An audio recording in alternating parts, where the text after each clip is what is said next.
Namaskar, my name is Krishan Kumar and I welcome you all to Sivraj IAS. So we have completed 6 chapters till now. Now we will proceed with fundamental rights. So fundamental rights जो है ना, they are given under part 3 of the constitution जो cover करता है articles 12 to 35. सबसे पहले तो हमें ये जानना है कि इन्हें फंडामेंटल कहा क्यों जाता है. So these are called fundamental because these rights are most essential for the all round development of human beings. इनके बगैर ह्यूमन बींग्स का, इंडिविजुअल्स का ऑल राउंड डेवलपमेंट नहीं हो सकता है. That's why these are called fundamental rights. दूसरा, these are referred to as Magna carta of India. Magna Carta क्या होता है? Magna Carta was the first written document relating to the fundamental rights of citizens.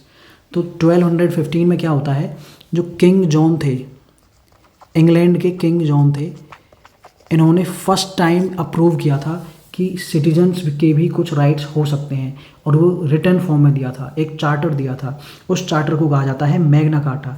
और क्योंकि first time ही हमारे constitution में इनको approve किया गया है, एक्नॉलेज किया गया है, that's why they are called magna carta of India. तो इन्हें मैग्ना कार्टा कब इशू हुए थे? किंग जॉन के द्वारा बाई इन 1215. ठीक है. अब ये जो राइट्स हैं ना, फंडामेंटल राइट्स जो हमारे कॉन्स्टिट्यूशन में इंक्लूड किए गए हैं, they are inspired by the bill of rights of USA constitution. USA में फंडामेंटल राइट्स को ही कहा जाता है बिल ऑफ राइट्स, और वहीं से बोरो किए हैं हमने फंडामेंटल राइट्स. ठीक है. ये प्रमोट करते हैं ideal of political democracy. Political democracy क्या होती है? जो पॉलिटिकल लेवल पे जो क्लास होती है, जैसे एग्जीक्यूटिव है, मिनिस्टर्स हैं, ठीक है, लेजिस्लेटिव ऑर्गन है जो पार्लियामेंट है, ये पॉलिटिकल लेवल पे डेमोक्रेटिक वे में फंक्शन करें, तरीके से काम करें, इसको ये प्रमोट करता है. क्यों? क्योंकि ये उनके ऊपर कुछ लिमिटेशंस लगाता है. तो जो फंडामेंटल राइट्स है ना, they protect the liberties and freedoms of individuals. किससे प्रोटेक्ट करते हैं? From the invasion by the state and its laws. State से, और जो स्टेट लॉज बनाता है वो उसके राइट्स के ऊपर, उसकी लिबर्टीज़ के ऊपर इन्वेड ना कर सके, ये उनसे प्रोटेक्ट करता है. ठीक है.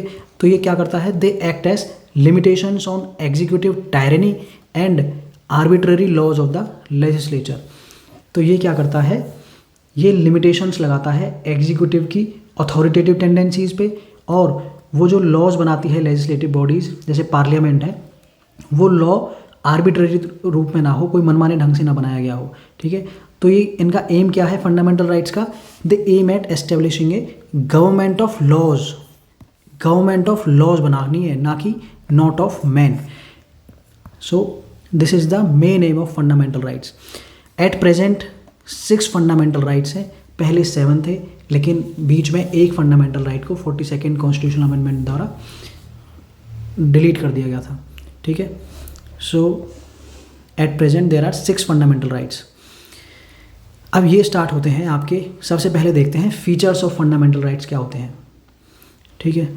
तो फीचर्स ऑफ फंडामेंटल राइट्स में पहली बात है एप्लीकेबिलिटी की. ये किसके ऊपर एप्लीकेबल हैं? तो इसमें कुछ राइट्स ऐसे हैं which are available only to citizens, while others are available to all persons including foreigners and legal entities, जैसे कि कॉरपोरेशंस हैं, कंपनीज हैं. ठीक है. ओनली टू सिटीजन्स कौन से राइट्स हैं जो अप्लीकेबल हैं?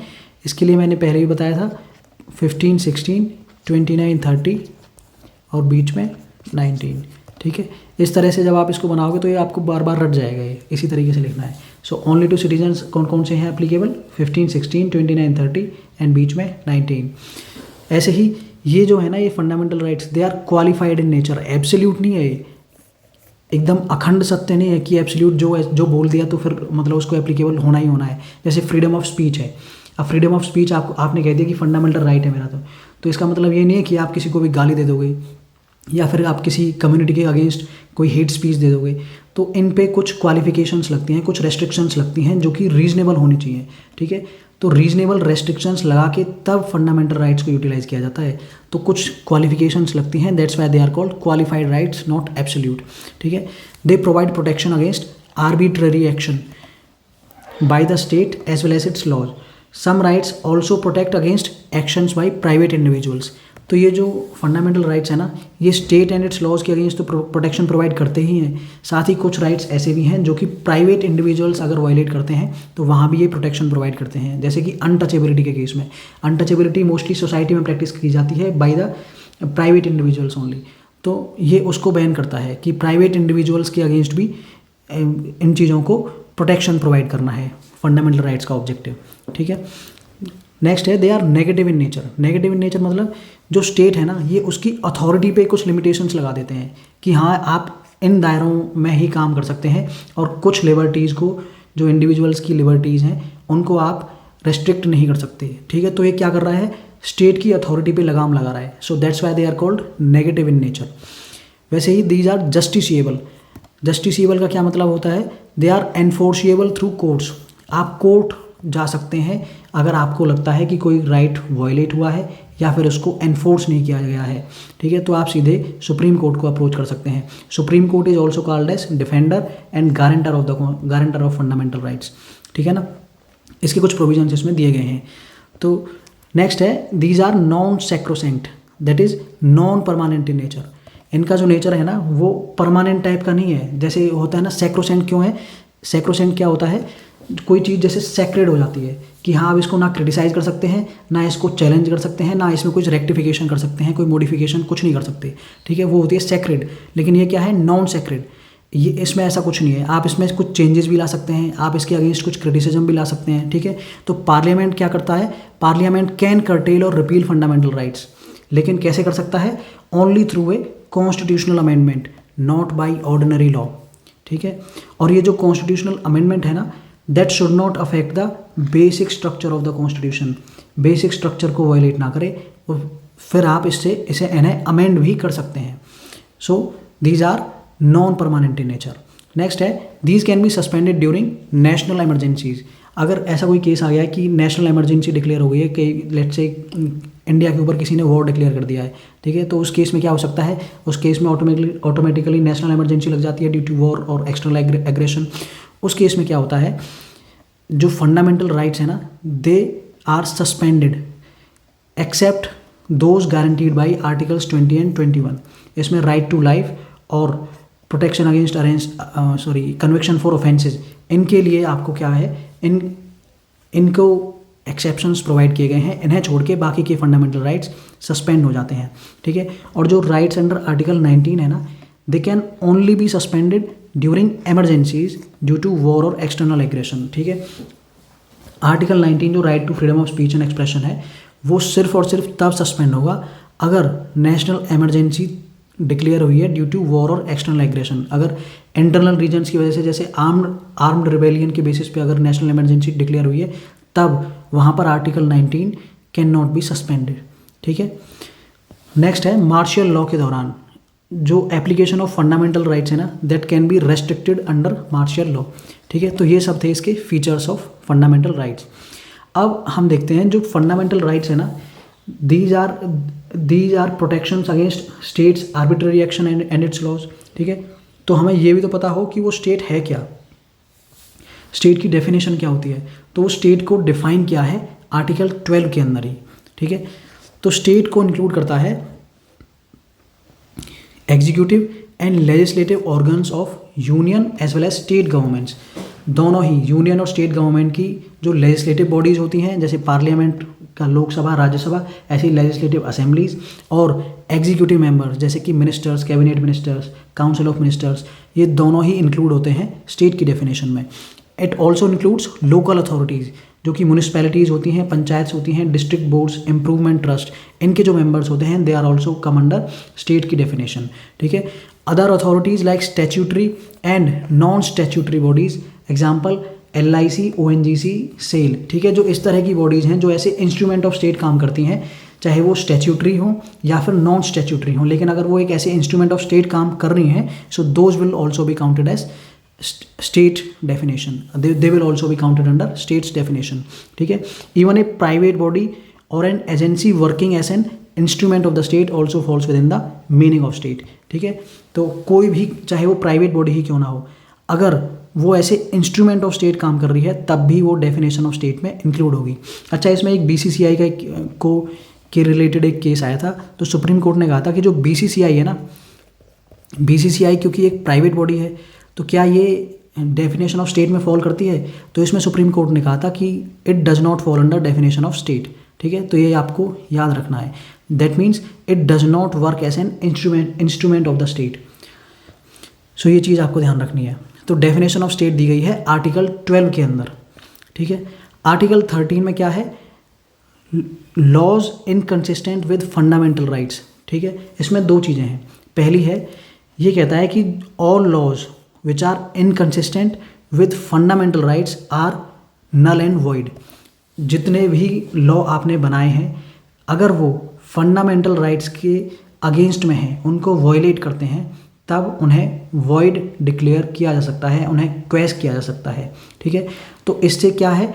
This forms the doctrine of judicial review. इससे क्या है? मतलब कोई भी लॉ पार्लियामेंट ने बनाया है that can be reviewed by judiciary. ये पावर आर्टिकल 13 के अंदर दी गई है। ठीक है, दूसरा क्या है? ये डिफाइन करता है लॉ को। लॉ की डेफिनेशन होती क्या है, किस चीज़ को हम लॉ कहेंगे? तो ये कहता है जितने भी परमानेंट लॉज हैं जिन्हें पार्लियामेंट बनाता है सेंट्रल लेवल पे, या फिर लेजिस्लेटिव बॉडीज़ बनाती हैं, लेजिस्लेटिव असेंबलीज बनाती हैं स्टेट लेवल पे। ठीक है, those are counted under definition of law.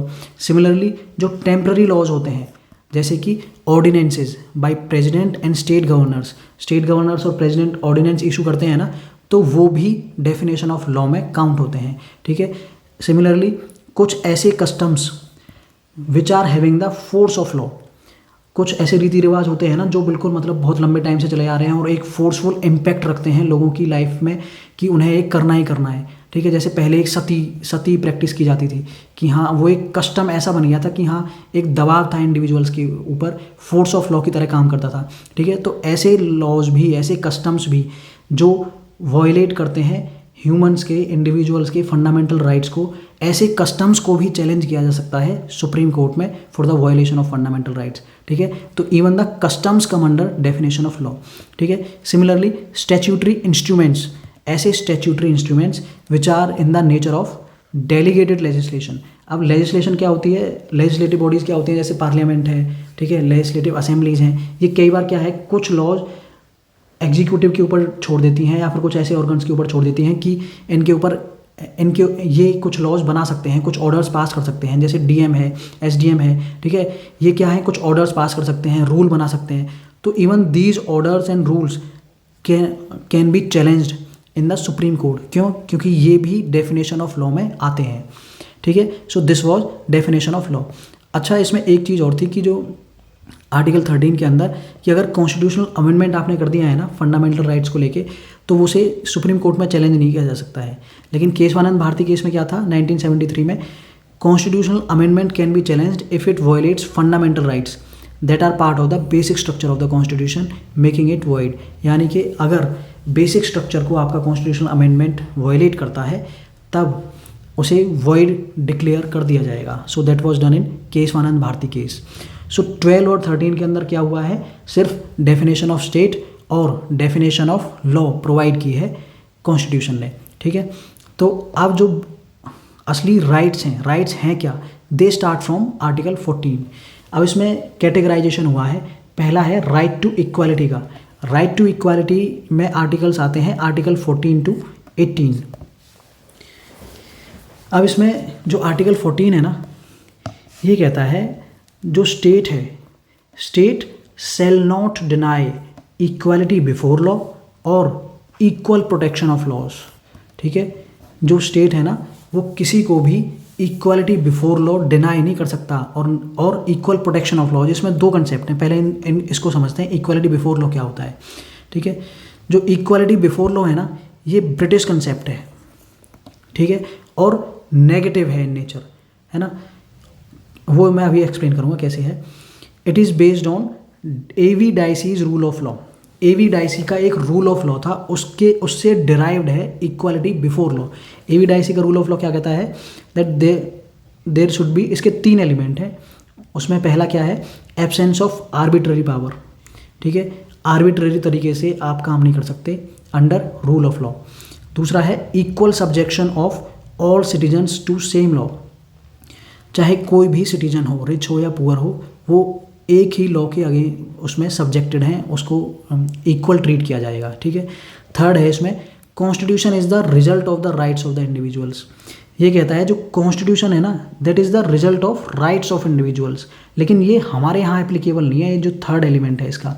हमारे यहाँ क्या है, constitution is the source of the rights of individuals. हमारे यहाँ जो इंडिविजुअल्स के राइट्स हैं ना, इसका सोर्स है कॉन्स्टिट्यूशन, ठीक है, ना कि राइट्स ऑफ इंडिविजुअल्स की वजह से कॉन्स्टिट्यूशन बना है।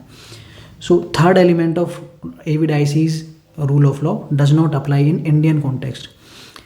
जो सुप्रीम कोर्ट है, it has held that rule of law जो है ना, it is a basic feature of the constitution, ठीक है।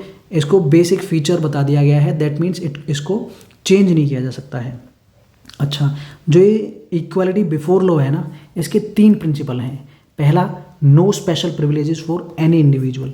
कोई भी इंडिविजुअल हो, उस किसी को भी स्पेशल ट्रीटमेंट नहीं दिया जाता है, उसके पास कोई प्रिविलेजेस नहीं है। क्योंकि कोई रिच क्लास से मैं बिलोंग करता है तो ये नहीं कह सकते कि इसके पास कुछ और प्रिविलेजेस हैं, ठीक है। तो हर किसी को इक्वल ट्रीट किया जाता है, ठीक है। Similarly equal subjection to the law for all individuals. हर कोई इंसान एक ही लॉ अप्लाई होता है हर किसी पे, ठीक है। No one is above the law. कानून की नज़र में सब बराबर हैं, ठीक है। तो ये 3 प्रिंसिपल हैं इक्वालिटी बिफोर लॉ के, जो हमारे यहाँ एप्लीकेबल हैं। अब इसमें इक्वालिटी बिफोर लॉ देखो, मतलब इसको थोड़ा समझने की कोशिश करते हैं। इक्वालिटी लॉ बिफोर लॉ क्या कहता है कि लेट्स से एक फिजिकली डिसेबल्ड पर्सन है। इसमें प्रॉब्लम्स बता रहा हूँ इक्वालिटी बिफोर लॉ में। लेट्स से एक फिजिकली डिसेबल्ड पर्सन है और एक नॉर्मल पर्सन है, ठीक है। दोनों से कहा जाता है कि एक रेस में पार्टिसिपेट करना है आपको, लेट्स से 100 मीटर की, और 100 मीटर यहाँ कंप्लीट होता है। जो यहाँ पहले पहुँच जाएगा that will be declared as winner. So ये क्या है, एक लॉ है कि लॉ के अकॉर्डिंग 100 मीटर की रेस में जो पहले पहुँचेगा that will be declared as winner. लेकिन यहाँ तो ये डिस्क्रिमिनेटरी हो गया ना, ये फिजिकली डिसेबल्ड जो है ये कैसे कम्पीट करेगा एक नॉर्मल पर्सन के साथ, है।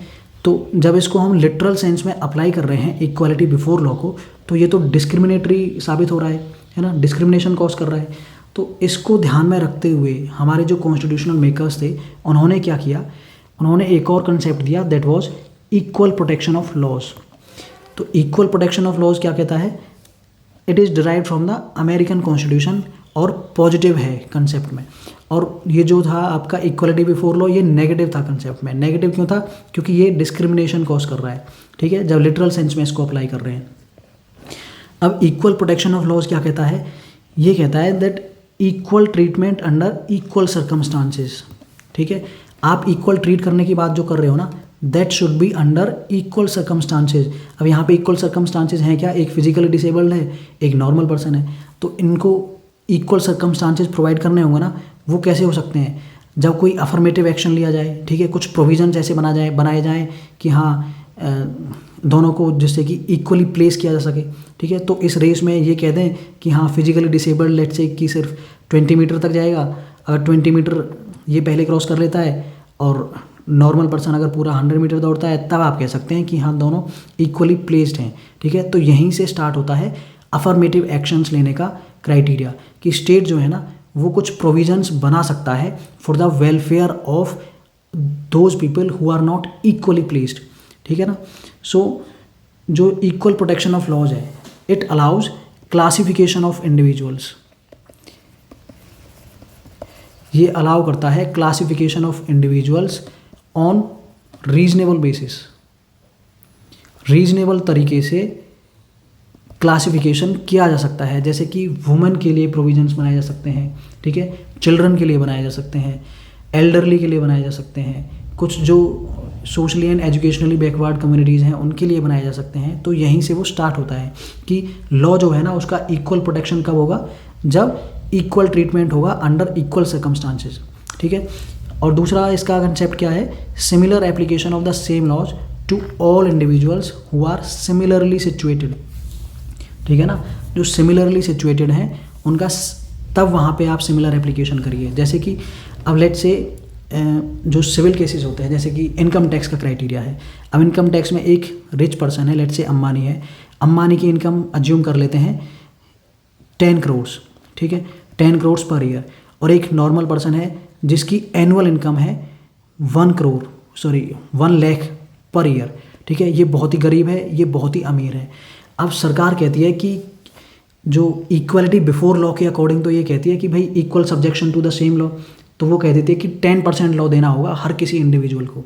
अब यहाँ पे तो डिस्क्रिमिनेटरी हो गया ना, जो 10 करोड़ है वो भी 10% दे रहा है, और जो एक लाख कमा रहा है वो भी 10% दे रहा है। तो इस चीज़ को एड्रेस करने के लिए लाया जाता है इक्वल प्रोटेक्शन ऑफ लॉ। इसमें क्या है, ये अलाउ करता है फिर जो प्रोग्रेसिव टैक्सेशन है ना, जो हमारे यहाँ प्रोग्रेसिव टैक्सेशन है, ये पॉसिबल हुआ है किसकी वजह से, इक्वल प्रोटेक्शन ऑफ लॉज की वजह से, कि जो रिच हैं उनको ज़्यादा टैक्स देना होगा और जो पुअर हैं उन्हें कम टैक्स देना होगा, ठीक है। तो ये पॉसिबल किससे हुआ है, इक्वल प्रोटेक्शन ऑफ लॉज से, सिमिलरली सिचुएटेड वाला कंसेप्ट। थर्ड है the like should be treated alike without discrimination, ठीक है ना। जो लाइक्स हैं, जो इक्वली प्लेस्ड हैं, they should be treated alike, उन्हें एक तरीके से ट्रीट करना होगा, तब आप कह सकते हैं कि हमने डिस्क्रिमिनेशन नहीं किया है। सो that was this article 14।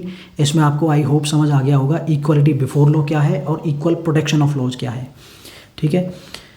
Now इसमें भी कुछ एक्सेप्शंस हैं, वो क्या है, certain individual such as president and governors, MPs and state legislative members, जो स्टेट लेजिस्लेचर के मेंबर्स होते हैं वो, and foreign diplomats, they enjoy special privileges and immunity from ordinary laws. बस इन लोगों को कुछ प्रिविलेजेस दिए गए हैं या फिर एक्सेप्शंस प्रोवाइड किए गए हैं that they can not be treated alike, यानी इनके सामने इक्वालिटी बिफोर लॉ अप्लाई नहीं होता है, ठीक है। तो ये है इसमें exceptions. Now we will move on to article 15 of the constitution. Article 15 कहता है, article 15 is about prohibition of discrimination on certain grounds, ठीक है। जो स्टेट है ना, इसमें भी कुछ क्लॉजेज हैं। पहला है 15.1, ये कहता है जो स्टेट है it shall not discriminate on grounds only of religion, race, caste, sex और प्लेस ऑफ बर्थ। इनके बेसिस पे स्टेट डिस्क्रिमिनेट नहीं कर सकता है। The term only implies discrimination based solely on these grounds is prohibited, ठीक है। सिर्फ इनके बेसिस पे डिस्क्रिमिनेशन को प्रोहिबिट किया जा सकता है, और कोई और अगर आता है तो उनके बेसिस पे आप डिस्क्रिमिनेट कर सकते हैं, ठीक है। तो हमारा जो मतलब क्वेश्चन आ सकता है कि हर तरह का डिस्क्रिमिनेशन को प्रोहिबिट नहीं किया गया है आर्टिकल 15 में। आर्टिकल 15 में सिर्फ और सिर्फ रिलीजन, रेस, कास्ट, सेक्स और प्लेस ऑफ बर्थ, इन 5 चीज़ों के ऊपर, 5 फैक्टर्स के ऊपर डिस्क्रिमिनेशन को प्रोहिबिट किया गया है, ठीक है। आर्टिकल 15.2 जो है सब क्लॉज 2, ये कहता है no citizen shall be prohibited from using public places maintained by state funds available against both state as well as private individuals. ये कहता है कोई भी सिटीजन को पब्लिक प्लेसेस जो होते हैं ना, जैसे पब्लिक शॉप्स हो गई, होटल्स हो गए, रेस्टोरेंट्स हो गए, उनकी एक्सेस करने से किसी को भी रोका नहीं जा सकता है, ठीक है। अब जैसे पहले होता था ना कि कुछ लोग जो लोअर कास्ट के मेंबर्स थे उनको होटल्स में नहीं घुसने दिया, या फिर किसी को कहीं पे पब्लिक प्लेसेस को यूज़ नहीं करने दिया, ठीक है। जैसे कि वेल्स को एक्सेस करना होता था, वाटर रिसोर्सेज जो होते थे उनमें उनको अलाउड नहीं था। सो इसको ये प्रोहिबिट करता है आर्टिकल 15.2। ये स्टेट के अगेंस्ट भी है और प्राइवेट इंडिविजुअल्स के अगेंस्ट भी है, लेकिन जो ये 15.1 है that is available only against state. ये सिर्फ स्टेट है जो डिस्क्रिमिनेट नहीं कर सकता, ठीक है। प्राइवेट इंडिविजुअल्स कर सकते हैं, मतलब प्राइवेट इंडिविजुअल्स को इसमें बैन नहीं किया है 15.1 में, लेकिन 15.2 में किया गया है प्राइवेट इंडिविजुअल्स को भी, ठीक है। इसमें भी कुछ एक्सेप्शंस हैं। Special provisions for women and children are allowed under article 15.3। जो थर्ड सब क्लॉज है ना आर्टिकल 15 का, ये कहता है कि वुमेन एंड चिल्ड्रन के लिए कुछ प्रोविजंस लाए जा सकते हैं, कुछ इनिशिएटिव्स लाए जा सकते हैं जिससे कि उनका अपलिफ्टमेंट हो सके, ठीक है। और इसी के तहत अलाउड होते हैं जो वुमेन होती है ना, उनकी जैसे रिजर्वेशन, जो बसेस में रिजर्वेशन होता है, या फिर जैसे मेट्रो में आपने सुना होगा जो आगे की सीट, आगे की जो वो होती है डब्बा जो होता है that is reserve for women, that is done under article 15.3।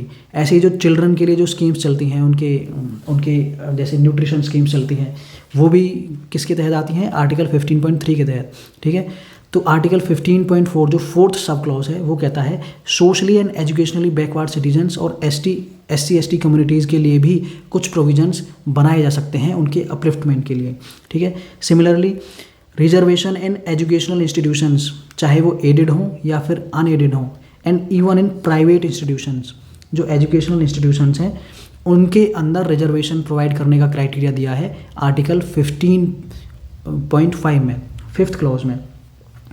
ठीक है, अच्छा, इसमें जो socially and educationally backward citizens तो दिए गए हैं, SC/ST कम्युनिटीज़ भी दी गई थी, लेकिन जो EWS थे, इकोनॉमिकली एंड वीकर सेक्शंस, वो पहले इसमें इंक्लूड नहीं थे, इनको ऐड किया था बाद में bye 103rd constitutional amendment act.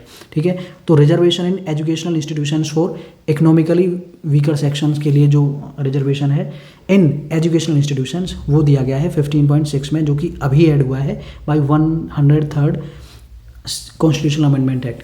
और ये जो हुआ है ना, that was based on the recommendation of Sinho commission. Sinho commission बना था 2005 में और इसकी रिपोर्ट आ गई थी 2010 में ही। ठीक है, उसके बावजूद भी इसको अभी तक अप्लाई नहीं किया गया था। तो इसके बेसिस पे, इसकी रिकमेंडेशंस के बेसिस पे EWS के लिए रिजर्वेशन प्रोवाइड किया है। ठीक है, और सिमिलरली जो 15.5 है ना, that was added by 93rd constitutional amendment act. ये भी आपको ध्यान रखना है, यानी कि एजुकेशनल इंस्टीट्यूशंस में रिजर्वेशन का जो क्राइटेरिया है ये पहले नहीं था, ये अभी ऐड हुए हैं। पहला जो OBCs और SC/STs के लिए जो रिजर्वेशन है in educational institutions, that was added by 93rd constitutional amendment, और जो EWS सेक्शंस हैं उनके लिए एस्टेब्लिश हुआ है बाय 103rd कॉन्स्टिट्यूशनल अमेंडमेंट। अब एक चीज़ आपको ये याद रखनी है, ये जॉब्स में रिजर्वेशन की बात नहीं करता है, ये सिर्फ रिजर्वेशन इन एजुकेशनल इंस्टीट्यूशंस है, जो ऐसे स्टूडेंट वो पार्टिसिपेट करते हैं इन कम्युनिटीज़ के बच्चे। ठीक है, तो ये सिर्फ उनको एड्रेस करता है। जॉब्स के बारे में बात हुई है आर्टिकल 16 में। So this was in Article 15 of the Constitution. Now we will move on to Article 16. ये कहता है equality of opportunity in public employment, यानी जॉब्स की बात करता है आर्टिकल 16 पब्लिक एम्प्लॉयमेंट में। ये कहता है equality of opportunity for all citizens in public employment और appointment to any office under the state, यानी सरकारी जो नौकरियां होती हैं, कोई भी ऑफिस जो सरकार के अंदर है, उनके केसेस में इक्वालिटी ऑफ अपॉर्चुनिटी प्रोवाइड करता है ये फॉर ऑल सिटीजन्स। इसमें डिस्क्रिमिनेशन नहीं होना चाहिए, हर किसी को इक्वल अपॉर्चुनिटी मिलनी चाहिए। ठीक है, no discrimination based on religion, race, caste, sex, descent, place of birth और रेजिडेंस। इसमें आपने देखो दो चीज़ें ऐड हुई हैं इसमें। जो आर्टिकल 15 था उसमें सिर्फ 5 एलिमेंट्स थे, क्या? रिलीजन, रेस, कास्ट, सेक्स और प्लेस ऑफ बर्थ। लेकिन इसमें 2 चीज़ और ऐड कर दी हैं। पहला है डिसेंट और रेजिडेंस। डिसेंट मतलब किसी के वंश के आधार पर, मतलब जैसे कुछ लोग कह सकते हैं ना कि भाई जैसे अर्लियर पहले कुछ राजा महाराजा होते थे, अब उनकी जो वंशावली चली आ रही है तो कहीं उनके बेसिस पे कोई डिस्क्रिमिनेशन ना हो जाए, कहने कि भाई आपको उनको नेगेटिवली भी ये अफेक्ट कर सकता है कि आपने पहले एंजॉय किए हैं, कोई राजा का बेटा रहा है तो आपको इक्वल ट्रीट नहीं किया जाएगा, आपको इक्वल अपॉर्चुनिटी नहीं मिलेगी, तो ये उसको प्रोहिबिट करता है। वैसे ही रेजिडेंस को भी प्रोहिबिट करता है कि आप ये नहीं कह सकते कि आप जैसे आप हरियाणा से हो तो आप अप्लाई नहीं कर सकते यूपी में। ठीक है, अब इसमें प्लेस ऑफ बर्थ और रेजिडेंस में क्या फ़र्क होता है? प्लेस ऑफ बर्थ होता है जैसे कि लेट्स से मैं हरियाणवी हूँ, ठीक है, लेकिन मेरा जो बर्थ है eight the time of birth, मेरा जो बर्थ है वो यूपी का हो गया है। Eight the time of birth मेरा जो बर्थ है वो यूपी में है, तो ये होता है प्लेस ऑफ बर्थ। और रेजिडेंस क्या होता है? रेजिडेंस होता है आपका डोमिसाइल, जहाँ के आप रहने वाले हैं, जैसे कि हरियाणा के। तो ये होता है प्लेस ऑफ बर्थ और रेजिडेंस में फ़र्क। ठीक है, प्लेस ऑफ बर्थ कहीं भी वेरी कर सकता है। आप जैसे कोई एक लेट्स से आर्मी में है या फिर किसी और गवर्नमेंट सर्विस में है, अब उनका जो वैसे डोमिसाइल है वो किसी और स्टेट का हो सकता है, लेकिन eight the time of posting वो कहीं और हो सकते हैं। तो वहाँ अगर उनके बच्चों का जन्म होता है तो वो क्या कहलाएगा? Place of birth. तो प्लेस ऑफ बर्थ अलग हो सकता है डोमिसाइल से, रेजिडेंस से। ठीक है, तो ये दोनों चीज़ें इसमें ऐड करी हैं, एक डिसेंट और एक रेजिडेंस। जैसे अभी आपने देखा होगा हरियाणा में रेजिडेंस के बेसिस पे कि सिर्फ हरियाणवी जो होते हैं उन्हें 75% रिजर्वेशन दिया था इन प्राइवेट प्राइवेट जो जॉब्स होती हैं उनमें, ठीक है। तो ये रेजिडेंस के बेसिस पे दिया था। हालांकि उसको क्वेश्चन कर दिया बाय सुप्रीम कोर्ट ने कि ये वैलिड नहीं है, ये कॉन्स्टिट्यूशनल नहीं है। ये कॉन्स्टिट्यूशनल क्यों नहीं है मैं इसके बारे में आगे बताऊंगा आपको, ठीक है। तो ये हो गया 16.2 प्रोविज़न। नेक्स्ट है, इसमें भी कुछ एक्सेप्शंस हैं, वो दिए हैं थर्ड क्लॉज में। क्या? Parliament can prescribe residence as a condition for employment in a state और यूनियन टेरिटरी। जो ये रेजिडेंस का क्राइटेरिया है ना, जैसे हरियाणा में बना था कि हरियाणवीज ही अलाउड हैं 75% जॉब्स में, ठीक है। ये सिर्फ और सिर्फ पार्लियामेंट कर सकता है, स्टेट लेजिस्लेटिव असेंबली इसमें कोई भी इंटरफेयर नहीं कर सकती, ठीक है। ये अधिकार दिया गया है सिर्फ और सिर्फ पार्लियामेंट को, ठीक है। रेजिडेंस ऐसे कंडीशन अगर बनाना है फॉर एम्प्लॉयमेंट तो that can be done by parliament in a state, चाहे वो स्टेट हो या यूटी हो, दोनों में ही पार्लियामेंट ये डिसाइड करता है, जिससे कि यूनिफॉर्मिटी रहे पॉलिसी में, ठीक है। अब ऐसे अगर जैसे हरियाणा ने बना दिया, ऐसे यूपी बना दे, महाराष्ट्र बना दे, राजस्थान बना दे, फिर तो क्या होगा, फिर तो मतलब एक वो डिवीज़न हो जाएगा ना कि हाँ फिर कैसे राइट टू इक्वालिटी रहे हैं। कहीं भी अगर आप दूसरे स्टेट में अप्लाई ही नहीं कर सकते तो फिर ये तो एक कंडीशन ख़राब हो गई ना इक्वालिटी वाली, ठीक है। तो ये इसलिए पार्लियामेंट ये डिसाइड करता है कि रेजिडेंस ऐसी कंडीशन बनाया जा सकता है कि नहीं, ठीक है। नेक्स्ट है 16.4 प्रोविज़न, जो फोर्थ क्लॉज है, उसमें क्या है? Reservation for backward classes not adequately represented in public employment. अब यहाँ पे रिजर्वेशन जो इन जॉब्स जो है दैट इज़ एड्रेस्ड हेयर, ठीक है। Reservation in jobs is addressed under article 16.4 for backward classes. इसमें सारी बैकवर्ड क्लासेज इंक्लूड हैं, OBCs as well as SC STs, ठीक है। तो जो रिजर्वेशन इन जॉब्स है that is provided under article 16.4। Similarly reservation in religious institutions for members of particular religion. देखो कुछ जो रिलीजियस इंस्टीट्यूशंस होते हैं, जैसे कि कुछ मंदिर क्या है स्टेट के अंडर में आते हैं, ठीक है, गवर्नमेंट कंट्रोल करती है। अब आपने कह दिया, जैसे यहाँ पे कहा था कि आप रिलीजन के बेसिस पे डिस्क्रिमिनेट नहीं कर सकते, यहाँ पे कहा है एम्प्लॉयमेंट में। लेकिन रिलीजियस इंस्टीट्यूशंस, अब मंदिर में आप ये थोड़ी है कि आप किसी और धर्म के लोग को वहाँ पे पुजारी अपॉइंट कर दोगे, ठीक है। तो वहाँ पे तो ज़रूरी है ना कि उसी पर्टिकुलर रिलीजन का मेंबर उसमें पार्टिसिपेट करे। ऐसे ही कोई मस्जिद है, ठीक है, तो जहाँ तो जिस रिलीजन से कोई भी इंस्टीट्यूशन बिलोंग करता है उसी रिलीजन का मेंबर उसमें पार्टिसिपेट कर सकता है। ये रिजर्वेशन भी प्रोवाइड किया है आर्टिकल 16.5 में, ठीक है। So this was all in article 16 of the constitution. अच्छा हाँ, 103rd अमेंडमेंट एक्ट जो हुआ था 2019 में रिगार्डिंग EWS रिजर्वेशन, वो क्या है? एक और क्लॉज ऐड किया है आर्टिकल 16 में।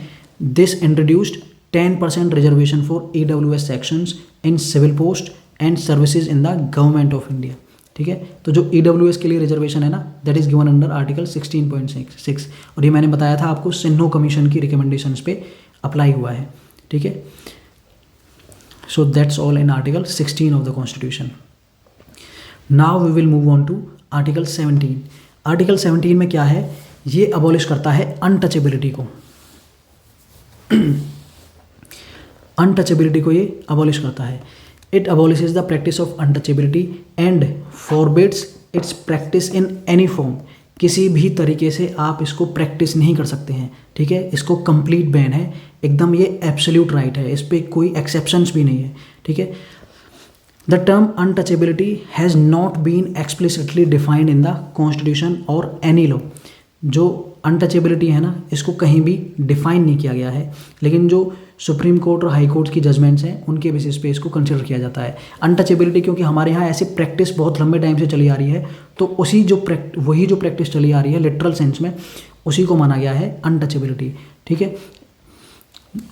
जो सुप्रीम कोर्ट है ना it has rule that right under article 17 is enforceable against private individuals. तो ये सिर्फ स्टेट के अगेंस्ट नहीं है, ये प्राइवेट इंडिविजुअल्स के अगेंस्ट भी अवेलेबल है, क्योंकि सोसाइटी ही प्रैक्टिस करती है इन चीज़ों को। Making it applicable in social interactions beyond just state actions. तो ये एब्सोल्यूट राइट है, इसमें कोई भी एक्सेप्शंस नहीं है। और ये जो इसको एनफोर्स करने के लिए ना एक लॉ लाया गया था, enforced by protection of civil rights act 1976। इससे पहले भी आया था 1955 में, उसको अमेंड करके ये बना है protection of civil rights act 1976। इसके तहत जो प्रोविजंस हैं पनिशमेंट के, ठीक है, वो दिए गए हैं। तो इसको एनफोर्स किया है एबोलिशन ऑफ अनटचेबिलिटी को इस एक्ट के थ्रू। Now comes article 18, abolition of titles. ठीक है, ये कहता है it prohibits the state from conferring any title except military और academic distinctions on any person whether an Indian citizen और ए फॉरेनर। कोई भी सिटीजन हो, चाहे वो इंडियन हो या फॉरेनर हो, स्टेट उसको कोई टाइटल नहीं दे सकता। जैसे पहले देते थे ना कि राजा महाराजा, ब्रिटिश टाइम्स में क्या होता था, टाइटल्स दिए जाते थे स्टेट के द्वारा। ठीक है, कुछ लोगों को दीवान साहब बोल दिया, किसी को चौधरी साहब बोल दिया, किसी को राव साहब बोल दिया।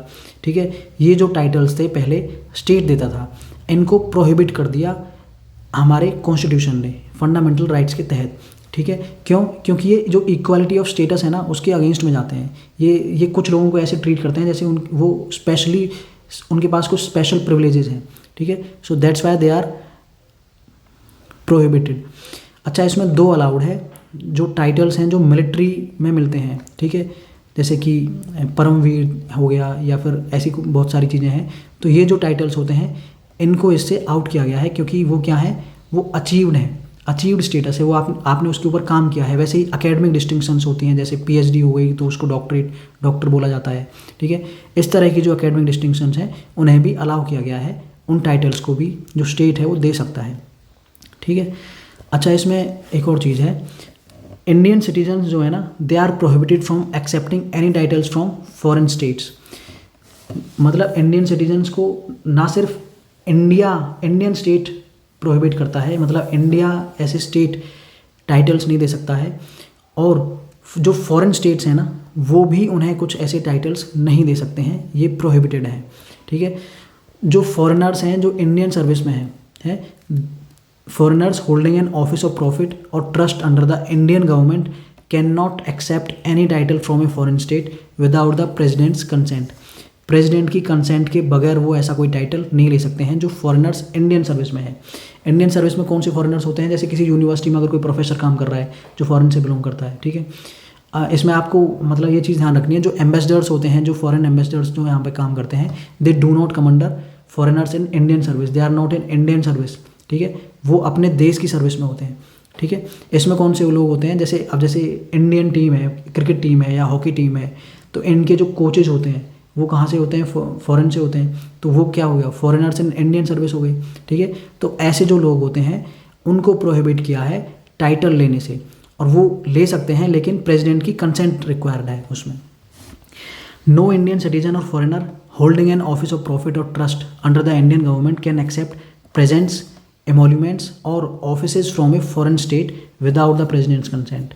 ठीक है, किसी भी तरह के गिफ्ट्स, प्रेजेंट्स या फिर कोई पैसा आप फॉरेन स्टेट से नहीं ले सकते हैं अगर आप इंडियन हैं या फिर आप इंडिया के लिए काम करते हैं।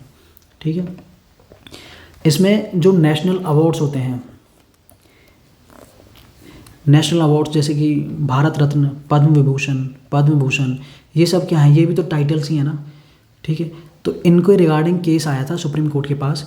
सुप्रीम कोर्ट कहता है कि ये जो टाइटल्स हैं ना, भारत रत्न और पद्म विभूषण, ये उस कैटेगरी के नहीं है जो टाइटल्स पहले स्टेट दिया करता था। ठीक है, so Supreme Court upheld the constitutional validity of national awards like Bharat Ratna, Padma Vibhushan and Padma Bhushan. जो इस तरह के केसेस जो टाइटल्स हैं दे आर अलाउड। ठीक है, ये उस कैटेगरी में फॉल नहीं करते हैं। बस इसमें एक कंडीशन है कि इन्हें आप ऐसे टाइटल यूज नहीं कर सकते हैं।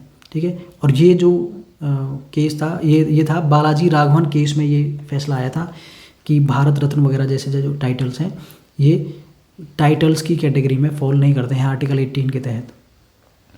सो that was in article 18 of the constitution. अब हम स्टार्ट करते हैं राइट टू फ्रीडम, जो सेकंड कैटेगराइजेशन है फंडामेंटल राइट्स का, that is right to freedom. ये स्टार्ट होते हैं आर्टिकल 19 से और 22 तक। इसमें सबसे पहले देखते हैं आर्टिकल 19। आर्टिकल 19 क्या कहता है, इसके अंदर टोटल 6 राइट्स हैं which are guaranteed to citizens. पहला है freedom of speech and expression. Freedom of speech and expression, the right to express one's views through any medium including words, writing और any other means.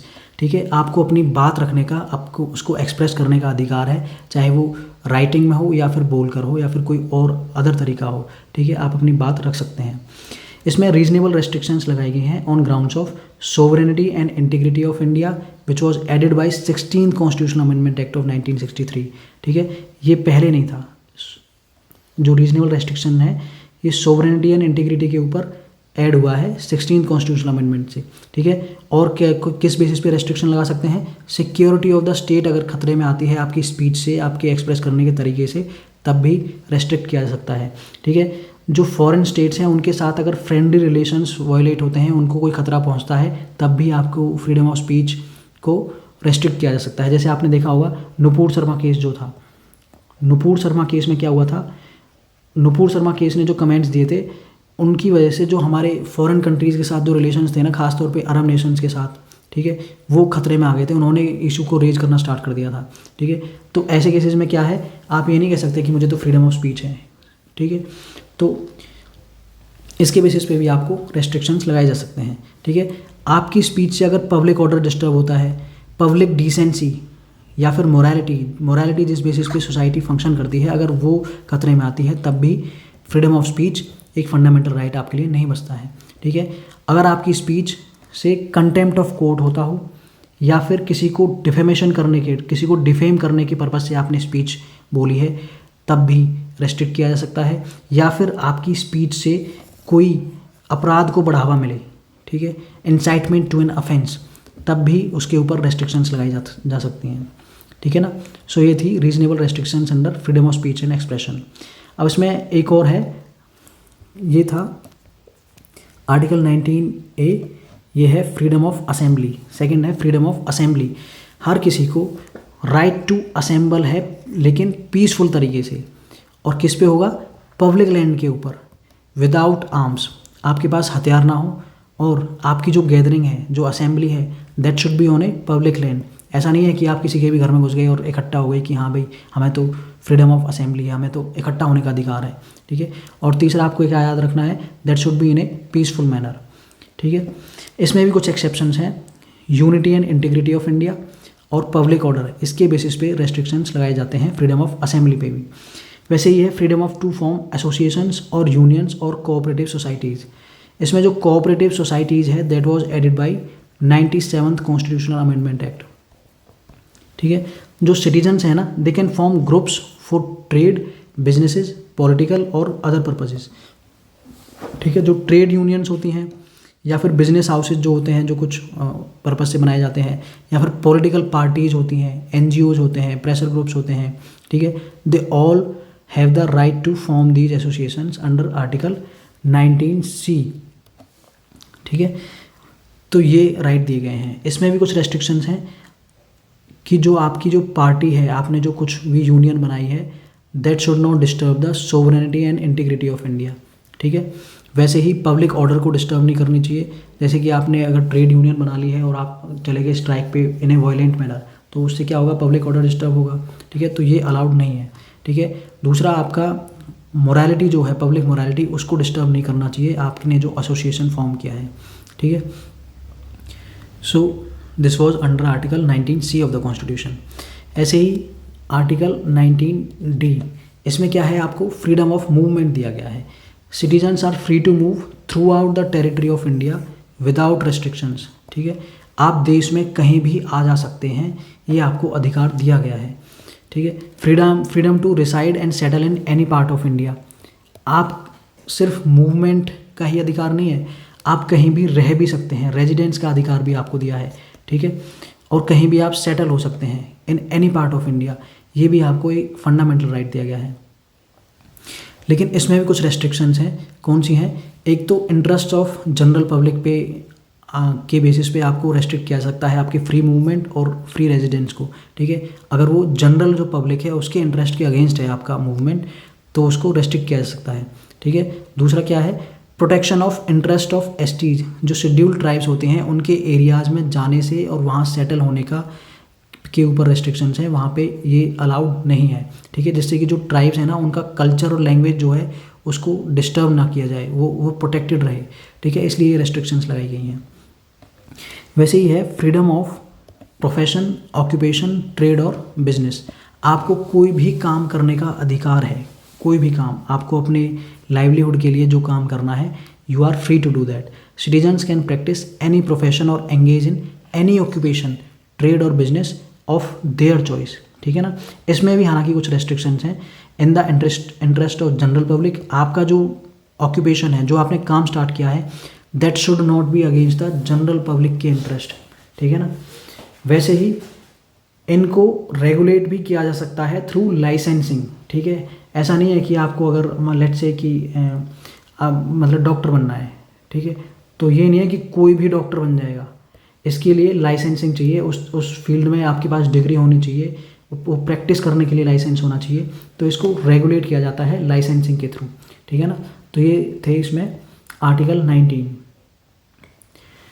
अब है deletion of property rights. देखो पहले क्या था, article 19(1)(f) के तहत right to acquire, hold and dispose of property, वो था, वो एक फंडामेंटल राइट था. लेकिन इसको डिलीट कर दिया from article 19 by 44th amendment act of 1978. ठीक है. मैंने पहले गलती से बोल दिया था स्टार्टिंग में कि 42nd अमेंडमेंट से इसको डिलीट किया था. ये ध्यान रखना है आपको. 44th अमेंडमेंट एक्ट से इसको डिलीट किया था, right to acquire, hold and dispose of property को. ठीक है ना.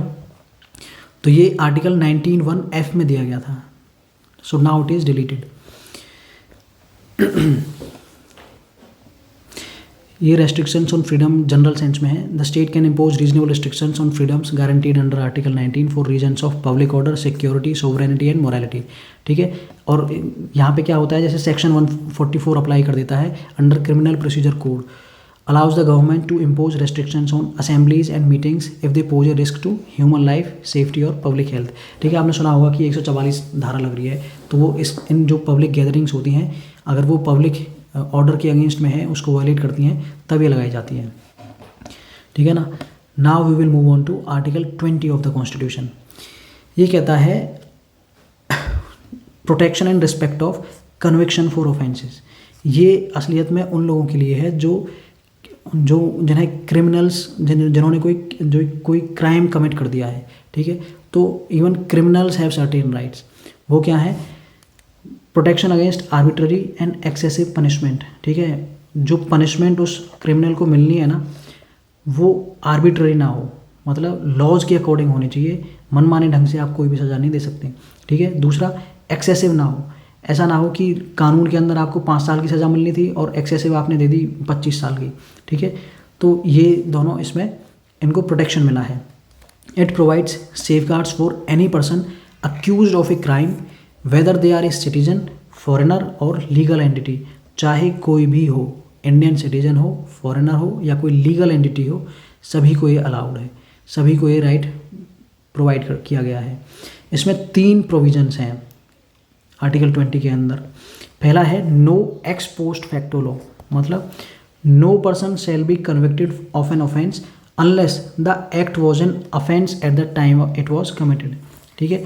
लेट से मतलब किसी ने कोई चोरी कर ली. ठीक है. अब चोरी के लिए स्टेट कहता है कि यार बहुत ज़्यादा चोरी हो रही है, तो अब एक कानून बना देते हैं कि इन जो चोरी करते हैं उनको फांसी दी जाएगी. ठीक है. उनको हैंग किया जाएगा. अब ये जो कानून है ना, जब किसी आदमी ने चोरी करी थी उस टाइम पे एग्जिस्ट नहीं करता था, लेकिन उसके बाद बन गया है. तो ये क्या कहता है कि जो आपने जो ये नया कानून बनाया है ना, that will not apply to that offence that was committed before this law was passed. ठीक है ना. तो जिस टाइम पे जो लॉ एग्जिस्ट करता है उस क्राइम के कमिट करने के टाइम पे, वही लॉ उस पर अप्लाई होगा. ये होता है क्लॉज 1. क्लॉज 2 के अंदर no person shall face a penalty greater than what was prescribed by the law at the time of committing the offence. ये भी वही बात है कि सज़ा जो है आपको उससे ज़्यादा नहीं दी जा सकती जो उस टाइम पे अप्रूव थी बाय लॉ. ठीक है ना. This protection applies only to criminal laws, not to civil और टैक्स लॉज. तो ये चीज़ आपको ध्यान रखनी है कि ये जो प्रोटेक्शंस है ना, they are applied against criminal laws only. Civil laws और टैक्स लॉज जो होते हैं उन केस में ये अप्लाई नहीं होती है. उन्हें अप्लाई किया जा सकता है from retrospective manner, in A retrospective manner. ठीक है ना. पीछे से भी अप्लाई किया जा सकता है. तो ये था first, no ex post facto law. Second है नो डबल जेओपार्डी, मतलब no person shall be prosecuted and punished for the same offence more than once ऐसा नहीं है कि आपने कोई एक क्राइम किया था, लेट से चोरी की थी, और आपको उसके लिए 2 बार सज़ा दी जा रही है। पहले लोअर कोर्ट ने दे दी, वहाँ से आपने काट ली, और फिर हायर कोर्ट ने दे दी, फिर वहाँ से आपने सज़ा काट ली। ठीक है, एक अपराध के लिए एक ही सज़ा है। Protection applies only to judicial tribunals and courts of law, not administrative courts. मतलब ये कि जो सज़ा है ना, वो आपको सिर्फ जुडिशियल ट्रिब्यूनल्स, कोर्ट्स में ही ये एप्लीकेबल है, नो डबल जियोपार्डी का कंसेप्ट। ठीक है, अब जैसे आपने कहीं पे लेट से करप्शन कर दिया है किसी डिपार्टमेंट में, किसी पब्लिक ऑफिशियल ने, अब डिपार्टमेंट ने उसको क्या कर दिया, सस्पेंड कर दिया, तो वो कोर्ट में जाके ये नहीं कह सकता कि मुझे तो पहले ही सज़ा मिल चुकी है। ठीक है, जुडिशरी अलग से ये डिसाइड करेगी कि आपने जो क्राइम किया है, जो करप्शन किया है, उसकी सज़ा क्या है, वो अलग होगी। ठीक है ना, तो जो एडमिनिस्ट्रेटिव एक्शन होता है और जुडिशियल एक्शन होता है, दोनों अलग होते हैं। और ये जो नो डबल जियोपार्डी का कंसेप्ट है, that applies only to judicial tribunals and courts of law. Third है इसमें नो सेल्फ इंक्रिमिनेशन। जो क्रिमिनल है उसको बाध्य नहीं किया जा सकता कि वो, उसको कंपेल नहीं किया जा सकता to be a witness against themselves, कि हाँ वो खुद से ही गवाही दे कि हाँ मैं ही इन्वॉल्व हूँ, उसको बाध्य नहीं किया जा सकता इसके लिए। ठीक है, it covers both oral and documentary evidences.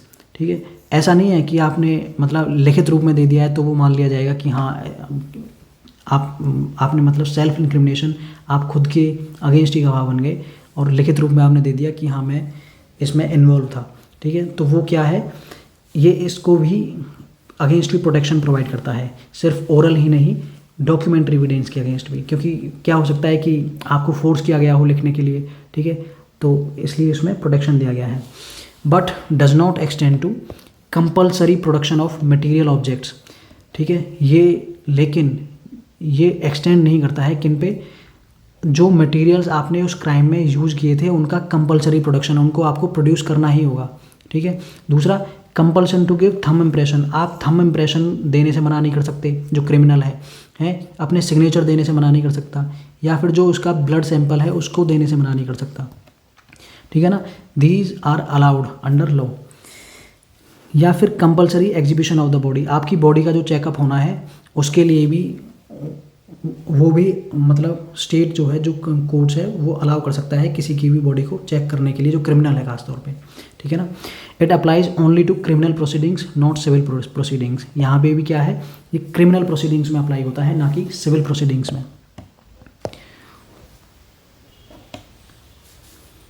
So under article 21, article 21 कहता है no person shall be deprived of life or personal liberty except according to a procedure established by law। कोई भी इंडिविजुअल हो, चाहे उसकी, आपको जैसे कोई क्राइम कर दिया है तो आपको जैसे होता है ना, फांसी का प्रावधान है, या फिर उसकी जान लेने का जो अधिकार है, या फिर उसकी पर्सनल लिबर्टी को छीनने का जो अधिकार है, that should be according to a procedure established by law. आपको उसके लिए पहले प्रोसीजर बनाना होगा बाय फ्रेमिंग ए लॉ, तब आप ये काम कर सकते हैं। कि जैसे आपको अगर उस कोई हैंगिंग के थ्रू अगर आपको उसकी डिप्राइव करनी है लाइफ, तो उसके लिए पहले प्रोसीजर एस्टेब्लिश होना चाहिए। ठीक है, अब इसके जो इंटरप्रिटेशन है ना, वो 2 बार किए हैं सुप्रीम कोर्ट ने। गोपालन केस 1950 में क्या हुआ था, supreme court adopted a narrow interpretation of article 21। कैसे नैरो इंटरप्रिटेशन, कैसे, क्योंकि जो ये कहता है, जो प्रोटेक्शन अंडर आर्टिकल 21 है ना, that is available against arbitrary executive action but not arbitrary legislative action. आप मनमाने ढंग से कोई भी प्रोसीजर एस्टेब्लिश कर सकती हैं, बशर्ते वो लॉ मेकिंग बॉडी लेजिस्लेचर के अंदर बनाया गया हो। ठीक है, कोई भी लेजिस्लेटिव एक्शन जो है उसको वो एस्टेब्लिश किया जा सकता है, प्रोसीजर एस्टेब्लिश किया जा सकता है बाई पार्लियामेंट। ठीक है, तो ये जो आर्टिकल 21 है ना, गोपालन केस में सुप्रीम कोर्ट कहता है only it provides protection against arbitrary executive action. ऐसा नहीं है कि जैसे कि प्रोसीजर एस्टेब्लिश किया है पार्लियामेंट ने कि पब्लिक हैंगिंग करनी है लेट से, ठीक है, और वहाँ पे किसी की फांसी देनी है, जैसे उस फांसी देने का तरीका उसने बताया कि उसको पब्लिक में हैंग करना है। ठीक है, लेकिन जो एग्जीक्यूटिव है वो कोई और मेथड अपना लेती है। ठीक है, उसको वो लेट से टॉर्चर करती है पहले। ठीक है, तो ये जो एग्जीक्यूटिव का जो एक्शन होगा ना, that can be challenged, not legislative action. ठीक है ना, तो ये थी इसकी नैरो इंटरप्रिटेशन। अब मेनका गांधी केस में क्या होता है 1978 में, supreme court took a wider interpretation of article 21। ये कहता है that person's right to life and personal liberty can only be deprived by law if the law's procedure is reasonable, fair and just. मतलब जो law आपने बनाया है ना, जो प्रोसीजर एस्टेब्लिश किया है लॉ के through, that should be reasonable, ठीक है, वो लॉजिकल होना चाहिए। ऐसा नहीं है कि कोई भी आर्बिट्ररी लॉ आपने बना दिया, ठीक है। तो ये कहता है so it introduce the American principle of due process of law. अब हमारे कॉन्स्टिट्यूशन में ये एक्सप्लिसिटली मेंशन नहीं है कि ड्यू प्रोसेस ऑफ लॉ हम फॉलो करते हैं, लेकिन सुप्रीम कोर्ट की जजमेंट के according due process of law जो है that is an inherent part of article 21, ठीक है ना। तो प्रोसीजर एस्टेब्लिश्ड बाय लॉ क्या था, एक मतलब उसमें आर्बिट्ररी लेजिस्लेटिव एक्शन जो था वो अलाउड था, लेकिन ड्यू प्रोसेस ऑफ लॉ आने के बाद जो प्रोसीजर एस्टेब्लिश्ड बाय लॉ है ना, दैट शुड बी रीजनेबल, ठीक है। तो यहाँ पे एक इसका वाइडर इंटरप्रिटेशन दिया है। मतलब अगर आपको कोई लॉ बनाना है ना, जैसे हैंगिंग का बनाना है, फांसी देने का बनाना है, तो वो रीजनेबल होना चाहिए। ऐसा नहीं है कि आप कह दो कि पब्लिक में किसी को हैंग किया जाएगा, ठीक है, या फिर कोई और तरीका, जैसे कोई टॉर्चर का हो सकता है, किसी को गोली मारने का वो हो कि गोली मारकर उसको हैंग किया जाए, उसको डिप्राइव किया जाएगा लाइफ से। तो इस तरीके के जो मेथड्स हैं वो अडॉप्ट नहीं किया जा सकते। क्यों? क्योंकि वो रीजनेबल नहीं है, फेयर नहीं है, ठीक है ना। So that was done under Maneka Gandhi case. जो राइट टू लाइफ है ना, इस राइट टू लाइफ को सुप्रीम कोर्ट ने मल्टीपल जजमेंट्स में इसका मीनिंग बहुत ज़्यादा एक्सप्लेन किया है, ठीक है ना। ये बहुत सारी चीज़ें हैं जो ये इंक्लूड करता है। पहला है right to live with dignity, not just mere survival, ठीक है। ये कहता है जो राइट टू लाइफ है ना, इसका मतलब है हर किसी को डिग्निटी के साथ रहने का अधिकार है। अब इसकी कोई एक प्रॉपर डेफिनेशन नहीं है कि वो डिग्निटी क्या है। इसके तहत इसने इतने सारे इंटरप्रिटेशन लगा दिए हैं कि बहुत सारी चीज़ें इसमें राइट टू लाइफ में आ गई हैं। जैसे राइट टू एजुकेशन भी इसमें इंक्लूड हो गया है, ठीक है। राइट टू मैरी भी इसमें इंक्लूड हो गया है। Right to privacy is also recognised as implicit within the right to life and personal liberty, ठीक है। तो इसमें बहुत सारी चीज़ें हैं जो आप देख सकते हैं बुक में, ठीक है ना। So this was under article 21 right to life. Now article 21A ये ऐड हुआ था 86th constitutional amendment act of 2002 से, ठीक है। पहले ये एग्जिस्ट नहीं करता था। तो जो राइट टू एजुकेशन था ना, वो सुप्रीम कोर्ट की जजमेंट्स में पहले इसको डिक्लेयर कर दिया गया था कि ये एक फंडामेंटल राइट है। कौन से केस में? मोहिनी जैन केस में पहले 1992 में, फिर उसके बाद उन्नी कृष्णन केस 1993 में तो बिल्कुल एक्सप्लिसिटली इसको मेंशन किया था कि जो राइट टू एजुकेशन है दैट्स ए फंडामेंटल राइट, ठीक है ना। तो ये इसके according it requires the state to provide free and compulsory education to all children between the ages of 6 and 14 years, ठीक है ना। तो 6 से 14 साल के बीच में जितने भी बच्चे हैं उनको फ्री और कंपलसरी एजुकेशन का प्रावधान है अंडर आवर फंडामेंटल राइट्स। चाहे कोई भी बच्चा हो, अमीर हो या गरीब हो, डज नॉट मैटर, ठीक है। इसी में 86th कॉन्स्टिट्यूशनल अमेंडमेंट जो हुआ था 2002 में, इट ऑल्सो इंक्लूडेड DPSPs में इसने चेंज किया था आर्टिकल 45 के अंदर, that state shall endeavour to provide early childhood care and education for all children of age less than 6 years of age, ठीक है। जो 6 साल से पहले के जो बच्चे हैं उनको चाइल्डहुड केयर प्रोवाइड करना और उनके लिए एजुकेशन के मीन्स प्रोवाइड करना, that was given under article 45 of DPSPs, ठीक है ना। ऐसे ही फंडामेंटल ड्यूटी ऐड की थी इसने एक under article 51A which says जो पेरेंट होते हैं या गार्जियंस होते हैं, they need to provide opportunities for education to his child between the age of 6 and 14 years, ठीक है। तो सिर्फ स्टेट की रिस्पॉन्सिबिलिटी नहीं है, स्टेट को तो दे दिया आपने फंडामेंटल राइट प्रोटेक्शन दे दिया आपने आर्टिकल 21A के तहत। फंडामेंटल ड्यूटी में इवन पेरेंट्स की भी ड्यूटी बनती है कि उन्हें ऐसी अपॉर्चुनिटीज़ देनी चाहिए अपने बच्चों के लिए जिससे कि वो उन्हें एजुकेट कर सकें, ठीक है, 6 and 14 ईयर्स के बीच में।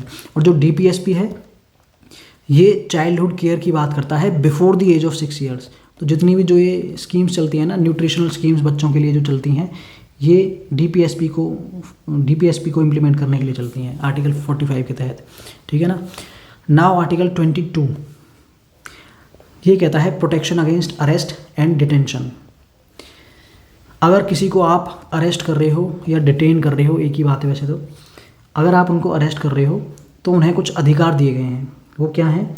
दे have the right to be informed of the grounds of arrest. किस वजह से आपने उन्हें अरेस्ट किया है उसका रीज़न जानने का उन्हें अधिकार है। ठीक है। They have the right to consult and be defended by a lawyer. वो क्या है? किसी लॉयर को कंसल्ट कर सकते हैं कि मुझे इस मैटर पे अरेस्ट किया जा सकता है, क्या उसकी कंसल्टेशन ले सकता है, और उसे राइट टू डिफेंड है by a lawyer.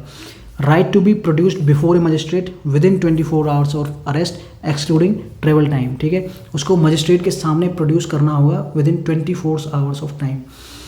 Right not to be detained for more than 24 hours without a magistrate's authorization. अगर मजिस्ट्रेट उसको ऑथराइज नहीं करता है ना, तो 24 घंटे के बाद उसे छोड़ना पड़ेगा, उसको रिलीज़ करना पड़ेगा। So these are protections under article 22। इसमें कुछ एक्सेप्शंस हैं। These are not available to enemy aliens. Enemy aliens कौन होते हैं? जिनके साथ मतलब इंडिया इज़ एट वॉर, ऐसे कंट्रीज़ जिनके साथ इंडिया वॉर में एंगेज है। ठीक है। तो जो वहाँ के जो सिटीजन्स होते हैं उस कंट्री के, उनको कहा जाता है एनिमी एलियंस। अभी क्या कोई एनिमी एलियंस हैं हमारे लिए? अभी ऐसा कोई भी नहीं है। ठीक है। कोई भी देश के साथ ऐसे रिलेशंस नहीं है जहाँ के लोगों को हम कह सकें कि वो एनिमी एलियंस हैं। ठीक है। तो दूसरा है पर्सन्स अंडर प्रिवेंटिव डिटेंशन। जो प्रिवेंटिव डिटेंशन के तहत जिनको डिटेन किया है, अरेस्ट किया है, उनके लिए भी ये अधिकार अवेलेबल नहीं है। अभी जो प्रिवेंटिव डिटेंशन है, इसका मतलब क्या है? देखो, डिटेंशन दो टाइप की होती है। पहली होती है पनिटिव डिटेंशन, दूसरी होती है प्रिवेंटिव डिटेंशन। पनिटिव का मतलब होता है कि पनिशमेंट मिली है, आपने कोई क्राइम किया है, कोई ऑफेंस किया है, after trial and conviction in a court ने आपको उसको मतलब ऑफेंस घोषित कर दिया है और आपको सज़ा मिली है। ठीक है। ये होता है punitive detention. That means detention after committing a crime. आपने क्राइम कर दिया है तब आपको डिटेन किया गया है। लेकिन प्रिवेंटिव डिटेंशन क्या होती है? क्राइम करने से पहले ही सिर्फ और सिर्फ अंदेशा के बेसिस पे कि हाँ सरकार को लगता है कि आप कोई क्राइम कमिट कर सकते हैं, उस बेसिस पे ही आपको डिटेन कर लिया जाए, तो वो होता है प्रिवेंटिव डिटेंशन। प्रिवेंटिव का मतलब आपको क्राइम करने से पहले ही प्रिवेंट कर दिया है। ठीक है। डिटेंशन विदाउट ट्रायल और कन्विक्शन बाय ए कोर्ट। यहाँ पे आपको कोर्ट ने कन्विक्ट नहीं किया है, उससे पहले ही आपको डिटेन कर लिया गया है। It aims to prevent a person from committing a future offence. ठीक है। जैसे कोई लेट्स से कोई रिलीजियस प्रोसेशन शुरू हो रहा है, ठीक है, कोई भी, और वहाँ अगर सरकार को लगता है, पुलिस को लगता है कि कुछ मेंबर्स ऐसे हैं जो वहाँ पे जो पब्लिक ऑर्डर है उसको डिस्टर्ब कर सकते हैं, तो ऐसे केस में इस तरह के केसेस में प्रिवेंटिव डिटेंशन का यूज़ किया जाता है। ठीक है ना। अब इसमें सेफ गार्ड्स हैं अगेंस्ट प्रिवेंटिव डिटेंशन। अब अगर प्रिवेंटिव डिटेंशन में सेफ गार्ड्स नहीं होंगे तो क्या हो सकता है? किसी को भी फिर डिटेन कर लो, फिर तो सरकार के ऊपर कोई लिमिटेशन ही नहीं है। ठीक है। तो इसमें कुछ सेफ गार्ड्स दिए गए हैं। If detention exceeds 3 months it must be refer to an advisory board with a high court जज। मतलब किसी को भी डिटेन सिर्फ और सिर्फ 3 महीने के लिए किया जा सकता है अंडर प्रिवेंटिव डिटेंशन। उससे ज़्यादा अगर आपको रखना है तो एडवाइजरी बोर्ड के रिकमेंडेशंस के बेसिस पे हो सकता है, जिसमें एक हाई कोर्ट जज का होना ज़रूरी है। ठीक है। Detention can only continue if the advisory board finds sufficient grounds. अगर एडवाइजरी बोर्ड को लगता है कि हाँ इसका डिटेंशन कंटिन्यू किया जा सकता है, only then this can be exceeded by from 3 months। जो ग्राउंड्स ऑफ डिटेंशन है ना, that must be communicated to the detainee. ठीक है। तो ये अधिकार अंडर प्रिवेंटिव अटेंशन भी दिया गया है, डिटेंशन भी दिया गया है कि आपको ग्राउंड्स ऑफ अरेस्ट पता होना चाहिए। ठीक है। The detainee must be given an opportunity to make a representation against the detention order. और जो डिटेन्ड है, जिसको आपने अरेस्ट किया है, उसको भी ये अधिकार है कि वो खुद को रिप्रेजेंट कर सके अगेंस्ट द डिटेंशन ऑर्डर। ठीक है। The Constitution has divided the legislative power with regard to preventive detention between the parliament and state legislatures.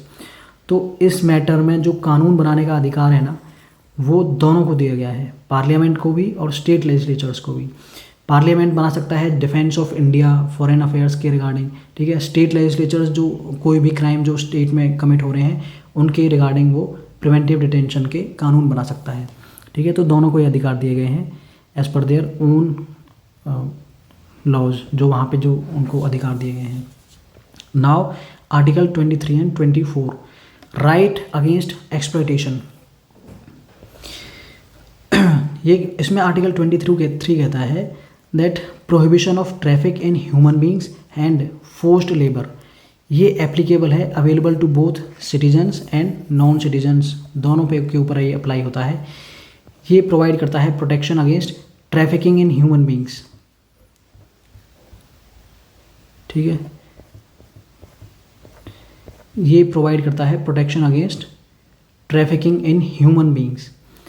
जैसे ट्रैफिकिंग होती है ना, किसी को मतलब बंधक बना के ले आए, उसका मतलब व्यापार किया जाता है जिस तरीके से, ठीक है, तो वो इसमें प्रोहिबिटेड है, ठीक है।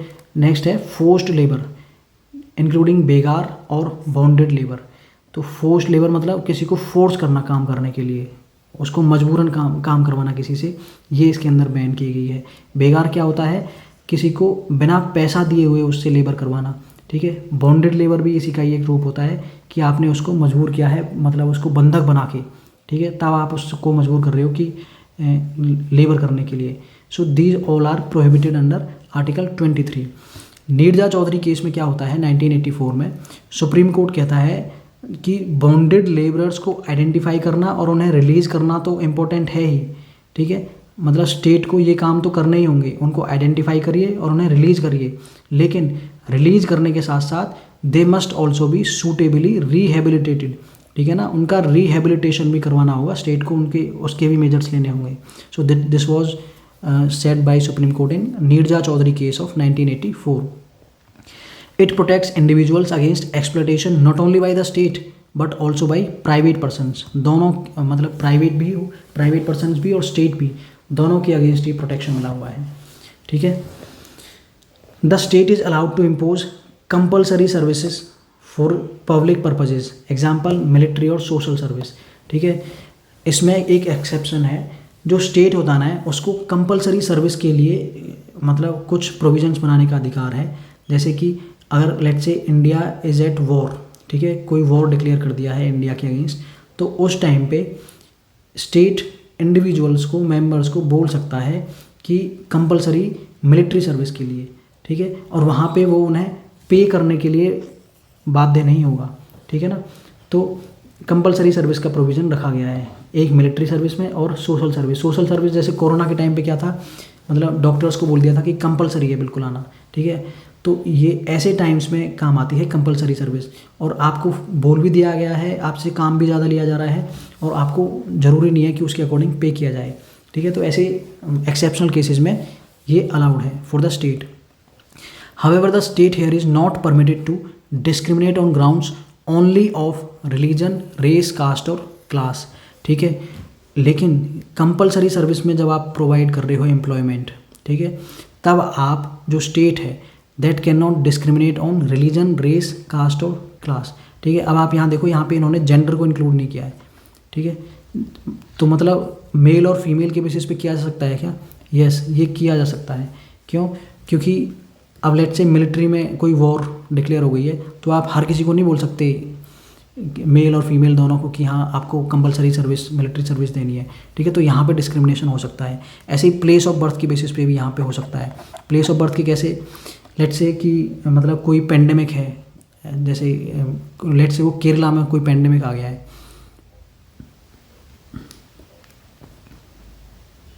ठीक है, तो यहाँ पे जो स्टेट है वो कह सकता है वहीं के रेजिडेंट्स को कि आप कंपलसरी सर्विस के लिए आइए, ठीक है। अब यहाँ पे और लेट्स से मतलब यहाँ पे कोई यूपी के मेंबर्स ये नहीं कह सकते कि हमें डिस्क्रिमिनेट किया जा रहा है, हमें क्यों नहीं कंपलसरी सर्विस के लिए बुलाया जा रहा है, ठीक है। तो क्योंकि वो वहीं कन्फाइंड है, तो वहाँ के लोगों के लिए ये कंपलसरी सर्विस अलाउ की है। तो यहाँ पे दोनों ही, इन दोनों तरीक़ों पे डिस्क्रिमिनेशन किया जा सकता है, ठीक है। In Deena versus Union of India case 1983 Supreme court कहता है जो labour done by prisoners inside jails does not come under compulsory service of state. जो प्रिजनर्स होते हैं ना जेल्स में, वो जो काम करते हैं, that does not come under compulsory service of state, hence they must be paid. इसलिए उनको पे किया जाना जरूरी है, ठीक है, जो प्रिजनर्स होते हैं। So this was all in Article 23. Now we will move on to Article 24. ये कहता है prohibition of employment of children in factories. It prohibits employment of children below 14 years of age in all commercial activities. ठीक है, कोई भी commercial activities हैं, अगर 14 साल से कम उम्र का बच्चा है तो उसको प्रोहिबिट किया जाता है, चाहे वो फैक्ट्री हो, माइन हो, कोई भी हैजार्डियस एक्टिविटीज़ हो, सब तरह की कमर्शियल एक्टिविटीज़ में दे are prohibited.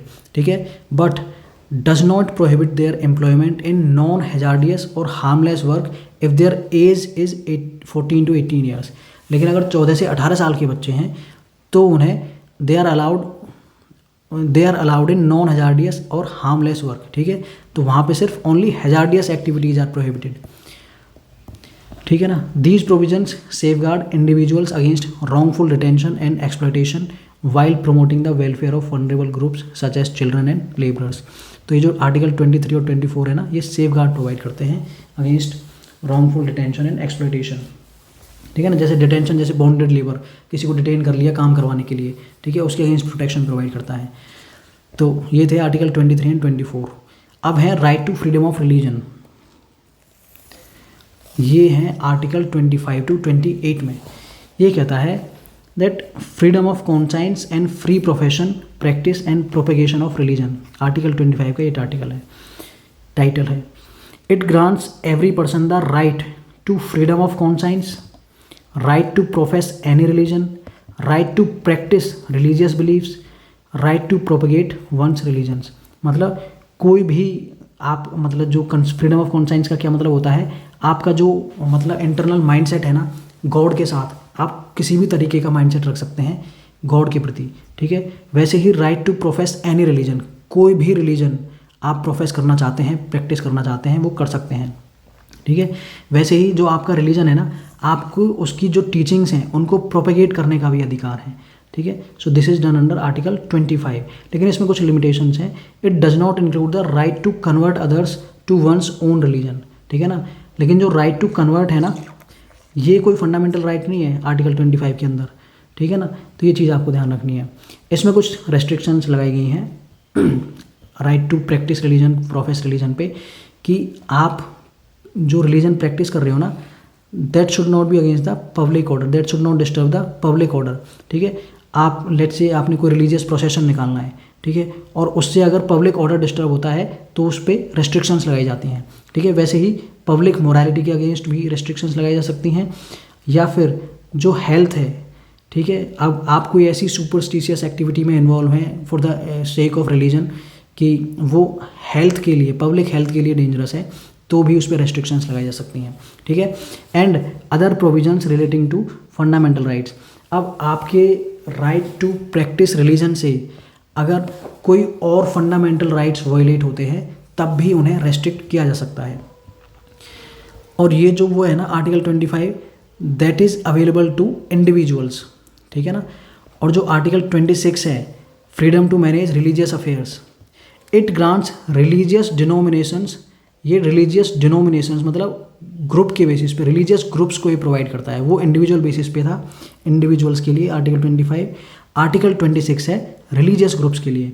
It grants religious denominations the right to establish and maintain institutions for religious and charitable purposes, या फिर manage religious affairs independently, own and acquire property both movable and immovable. ठीक है, कोई भी property वो own कर सकता है, एक्वायर कर सकता है, एंड वो जो प्रॉपर्टी उसने ओन करी है, it can administer that property in accordance with the law. ठीक है, लॉ के अकॉर्डिंग उसको एडमिनिस्ट्रेशन भी उसके लॉ प्रॉपर्टी का कर सकता है. इसमें रेस्ट्रिक्शंस क्या है, public order, morality and health. ठीक है, इसमें एक चीज़ ध्यान देने की है, जो रेस्ट्रिक्शंस में यहाँ पे other provisions relating to fundamental rights यहाँ दिया था आर्टिकल 25 में रेस्ट्रिक्शंस में, यहाँ पे वो नहीं है. ठीक है, यहाँ पे 3 तरह की रेस्ट्रिक्शंस हैं, public order, morality and health. Now article 27, freedom from taxation for promotion of religion. ये कहता है कि अगर आपको अपना रिलीजन प्रमोट करना है ना, ठीक है, तो उस पर कोई टैक्स नहीं लगाया जा सकता. No person shall be compelled to pay taxes for the promotion और maintenance of any particular religion और रिलीजियस डिनोमिनेशन. ठीक है, किसी भी तरह का टैक्स उस पर नहीं लगाया जा सकता है आपकी रिलीजियस एक्टिविटी पे. The state can not use public money collected through taxes for promoting और मेंटेनिंग एनी स्पेसिफिक रिलीजन। ठीक है, जो स्टेट है ना, वो जो टैक्स कलेक्शंस होते हैं, जैसे इनकम टैक्स कलेक्शन है सरकार के पास, वो उस टैक्स के पैसे को वो किसी रिलीजन को प्रमोट करने या मेंटेन करने के उसमें नहीं लगा सकता है। जैसे राम मंदिर बनाए ना, तो राम मंदिर वो टैक्स मनी से नहीं बनाया जा सकता है। ठीक है, तो ये इसका मतलब है। एक्सेप्शन क्या है? Fees can be levied for providing services but not taxes. ठीक है, आपकी रिलीजियस एक्टिविटी पे टैक्स नहीं लगाया जा सकता, लेकिन जो सर्विसेज प्रोवाइड करी जा रही हैं आपको उस रिलीजियस प्रेमिसेस में, ठीक है, उनके ऊपर फ़ी लगाई जा सकती है। ठीक है, जैसे आपको पार्किंग की अगर फैसिलिटी चाहिए तो पार्किंग फ़ीस लगाई जा सकती है। ठीक है ना, तो ये एक एक्सेप्शन है, ये चीज़ ध्यान रखनी है। टैक्स नहीं लगाया जा सकता, लेकिन फ़ीस लगाई जा सकती है फॉर प्रोवाइडिंग सर्विसेज। आर्टिकल 28 ये कहता है freedom from attending religious instruction, prohibition of religious instruction in any educational institution Holi maintained by the state. तो जो सरकारी संस्थान होते हैं ना, एजुकेशनल इंस्टीट्यूशंस, गवर्नमेंट इंस्टीट्यूशंस जो होते हैं, वहाँ पे कंप्लीट प्रोहिबिशन है रिलीजियस इंस्ट्रक्शंस को लेके। ठीक है ना, इसमें एक्सेप्शन क्या है? Religious instruction is permitted in institutions administered by the state but established under any endowment or trust requiring religious teaching। ठीक है, ये सिर्फ कहाँ अलाउड मतलब है रिलीजियस इंस्ट्रक्शन, अगर वो रिलीजियस इंस्टीट्यूशन ही है। ठीक है, तो वहाँ पे अलाउड किया गया है। ठीक है ना, वहाँ पे रिलीजियस इंस्ट्रक्शंस दी जा सकती हैं। या फिर इन प्राइवेट, जो प्राइवेट इंस्टीट्यूशंस होते हैं, religious instruction is allowed on voluntary basis. ठीक है, वहाँ पे भी बाध्य नहीं किया जा सकता, वहाँ पे आपकी मर्जी है कि आपको वो फॉलो करनी है कि नहीं करनी है प्राइवेट इंस्टीट्यूशंस में। ठीक है ना, तो आर्टिकल 29 पे चलते हैं। कल्चरल एंड एजुकेशनल राइट्स हैं आर्टिकल 29 एंड 30 के अंदर। इसमें ये कहता है that it protects interest of minorities. ठीक है, जो माइनॉरिटीज़ है ना, उनको अपने इंटरेस्ट को प्रोटेक्ट करने का अधिकार है। अब जो माइनॉरिटीज़ है, ये जो वर्ड है, that is not defined in the constitution. इसको डिफाइन कहाँ किया गया है? It is defined under national Minorities Act of 1992। ठीक है, और ये आइडेंटिफाई करता है 6 माइनॉरिटीज़ को। कौन कौन सी? Muslims, Sikhs, Jain, Buddhist, Parsis and Christians. ठीक है, तो ये 6 minorities are identified by National Minorities Act of 1992। ठीक है ना, तो आर्टिकल 29 कहता है any section of citizens residing in India with a distinct language, script और culture has the right to conserve the same. Any section of citizens, कोई भी section of citizens, चाहे वो माइनॉरिटी हो या मेजॉरिटी हो, it applies to all citizens. ठीक है ना, उन्हें अपनी लैंग्वेज, स्क्रिप्ट या फिर कल्चर को कंजर्व करने का अधिकार है। ठीक है, इसमें एक और प्रोविज़न है आर्टिकल 29 के अंदर, no citizen shall be denied admission to state maintained और state aided educational institutions on grounds of religion, race, caste और लैंग्वेज। ठीक है ना, कोई भी सिटीजन को एडमिशन डिनाई नहीं किया जा सकता है बाई ए स्टेट मेंटेन्ड और स्टेट एडेड एजुकेशन इंस्टीट्यूशन। किस बेसिस पे? रिलीजन बेसिस पे, रेस के बेसिस पे, कास्ट के बेसिस पे या लैंग्वेज के बेसिस पे। तो क्या जेंडर के बेसिस पे अलाउ कर सकता है? हाँ, जेंडर के बेसिस पे अलाउ कर सकता है। अगर लेट से गवर्नमेंट ने एक इंस्टीट्यूशन बनाया है, लेट से गर्ल्स स्कूल बनाया है अगर, ठीक है, गर्ल्स स्कूल बनाया है सरकार ने, तो यहाँ पे आप ये नहीं कह सकते कि यहाँ पे ये थोड़ी है कि बॉयज़ को कह दोगे कि हाँ आप भी इसमें पार्टिसिपेट कर सकते हैं। ठीक है, तो boys can be denied admission in girls school. ठीक है ना, सिर्फ इन बेसिस पे डिनाई नहीं किया जा सकता है। सो दैट वाज इन आर्टिकल 29। इसमें आपको एक चीज़ ध्यान रखनी है, जो माइनॉरिटीज़ यहाँ पे यूज हुआ है, इसका मतलब कोई स्पेसिफिक माइनॉरिटी नहीं है, it applies to all citizens. Now article 30, right of minorities to establish and administer educational institutions. ये कहता है जो माइनॉरिटीज़ हैं, ठीक है, they have the right to establish and administer educational institutions of their choice. अपनी मर्जी से वो एजुकेशनल इंस्टीट्यूशंस बना सकते हैं, ठीक है ना। जैसे मदरसात चलते हैं वो आर्टिकल 30 के तहत ही चलते हैं। अप्लाइज ओनली टू माइनॉरिटीज़, यहाँ पे एनी सेक्शन ऑफ सिटीजन्स का चक्कर नहीं है, ये applies only to minorities. Next इसमें प्रोविजन है, if the property of a minority educational institution is acquired by the state, ठीक है, अगर उसका को एक्वायर कर लेता है तो कंपनसेशन मस्ट बी प्रोवाइडेड, ठीक है ना, तो वहाँ पे कंपनसेशन कंपलसरी है देना। State can't discriminate while granting aid against any educational institution manage by a minority. अगर स्टेट एड प्रोवाइड करता है, फाइनेंशियल हेल्प प्रोवाइड करता है, तो वो डिस्क्रिमिनेट नहीं कर सकता कि मैं इस माइनॉरिटी वाले इंस्टीट्यूशन को पैसा नहीं दूंगा, ठीक है ना, तो हर किसी को इक्वल ट्रीट करना होगा स्टेट को। The term minority is not defined in the constitution, जैसे कि मैंने आपको पहले बताया था, but it is defined by national Minorities Act of 1992। These provisions ensure the protection of religious freedom and cultural diversity while safeguarding the rights of minorities to maintain their educational institutions, ठीक है ना। So this was under Article 30 of the Constitution. Now right to property and saving of certain laws, ये article 31 के अंदर कुछ provisions हैं, इनको आपको बताता हूँ। Abolition of right to property by 44th Amendment Act 1978, ठीक है। जो 44th अमेंडमेंट था, इट ओमिटेड आर्टिकल 19(1)(f), इसको तो कम्प्लीटली डिलीट ही कर दिया, ठीक है। Which provided the right to acquire, hold and dispose of property, इसको डिलीट कर दिया। और आर्टिकल 31 के अंदर क्या प्रोविजन था, it prohibited deprivation of property except by law. तो जो ये जो deprivation of property except by law है, इसको शिफ्ट कर दिया कहाँ, आर्टिकल 300A में, article 300A under part 12 of the constitution, ठीक है ना, यहाँ पे इसको शिफ्ट कर दिया है। तो इससे अब ये क्या हो गया है, लीगल राइट बन गया है। तो right to property is no longer a fundamental right but remains a constitutional right, ठीक है ना, या लीगल राइट। कॉन्स्टिट्यूशनल राइट और लीगल राइट में क्या फ़र्क होता है, कॉन्स्टिट्यूशनल राइट्स वो होते हैं जो कॉन्स्टिट्यूशन में मैंशनड है, ठीक है, और लीगल राइट्स वो होते हैं जो ज़रूरी नहीं है कि कॉन्स्टिट्यूशन में मैंशन हो, जिसको अलग से लॉ बनाया गया है जिसके लिए, ठीक है ना, वो होता है लीगल राइट। हालांकि जितने भी कॉन्स्टिट्यूशनल राइट्स हैं all are legal rights also, लेकिन हर लीगल राइट कॉन्स्टिट्यूशनल राइट नहीं होता है। If the right to property is infringed, a person can not approach the supreme Court under article 32। तो ये इसका मेन मकसद है, ठीक है ना। जहाँ आपने उसको फंडामेंटल राइट से बाहर कर दिया है तो आप सीधे सुप्रीम कोर्ट को अप्रोच नहीं कर सकते हैं। Exceptions to fundamental rights, article 31A में क्या है, it relates to agricultural reform, industry and commerce. The state can acquire personal land under this provision without violating fundamental rights, ठीक है ना। आर्टिकल 31A के अंदर ये प्रोविजन दिया गया है कि state can acquire personal land. Article 31B में क्या है, acts included in the 9th schedule are protected from being challenged on the basis of fundamental rights. लेकिन IR कोहलो केस जो होता 2007 में आया था ये, इसमें सुप्रीम कोर्ट क्या कहता है कि ये जो ब्लैंकेट इम्यूनिटी मिली हुई है ना इसको 9th शेड्यूल को, ये एब्सोल्यूट नहीं है।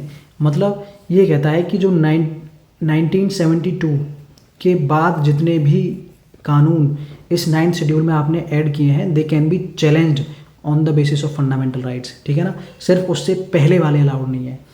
उससे पहले वाले क्यों नहीं है, क्योंकि 1972 में ही वो जो बेसिक स्ट्रक्चर वाली डॉक्ट्रिन है ना, दैट केम इन 1972, ठीक है। नाउ आर्टिकल 31C,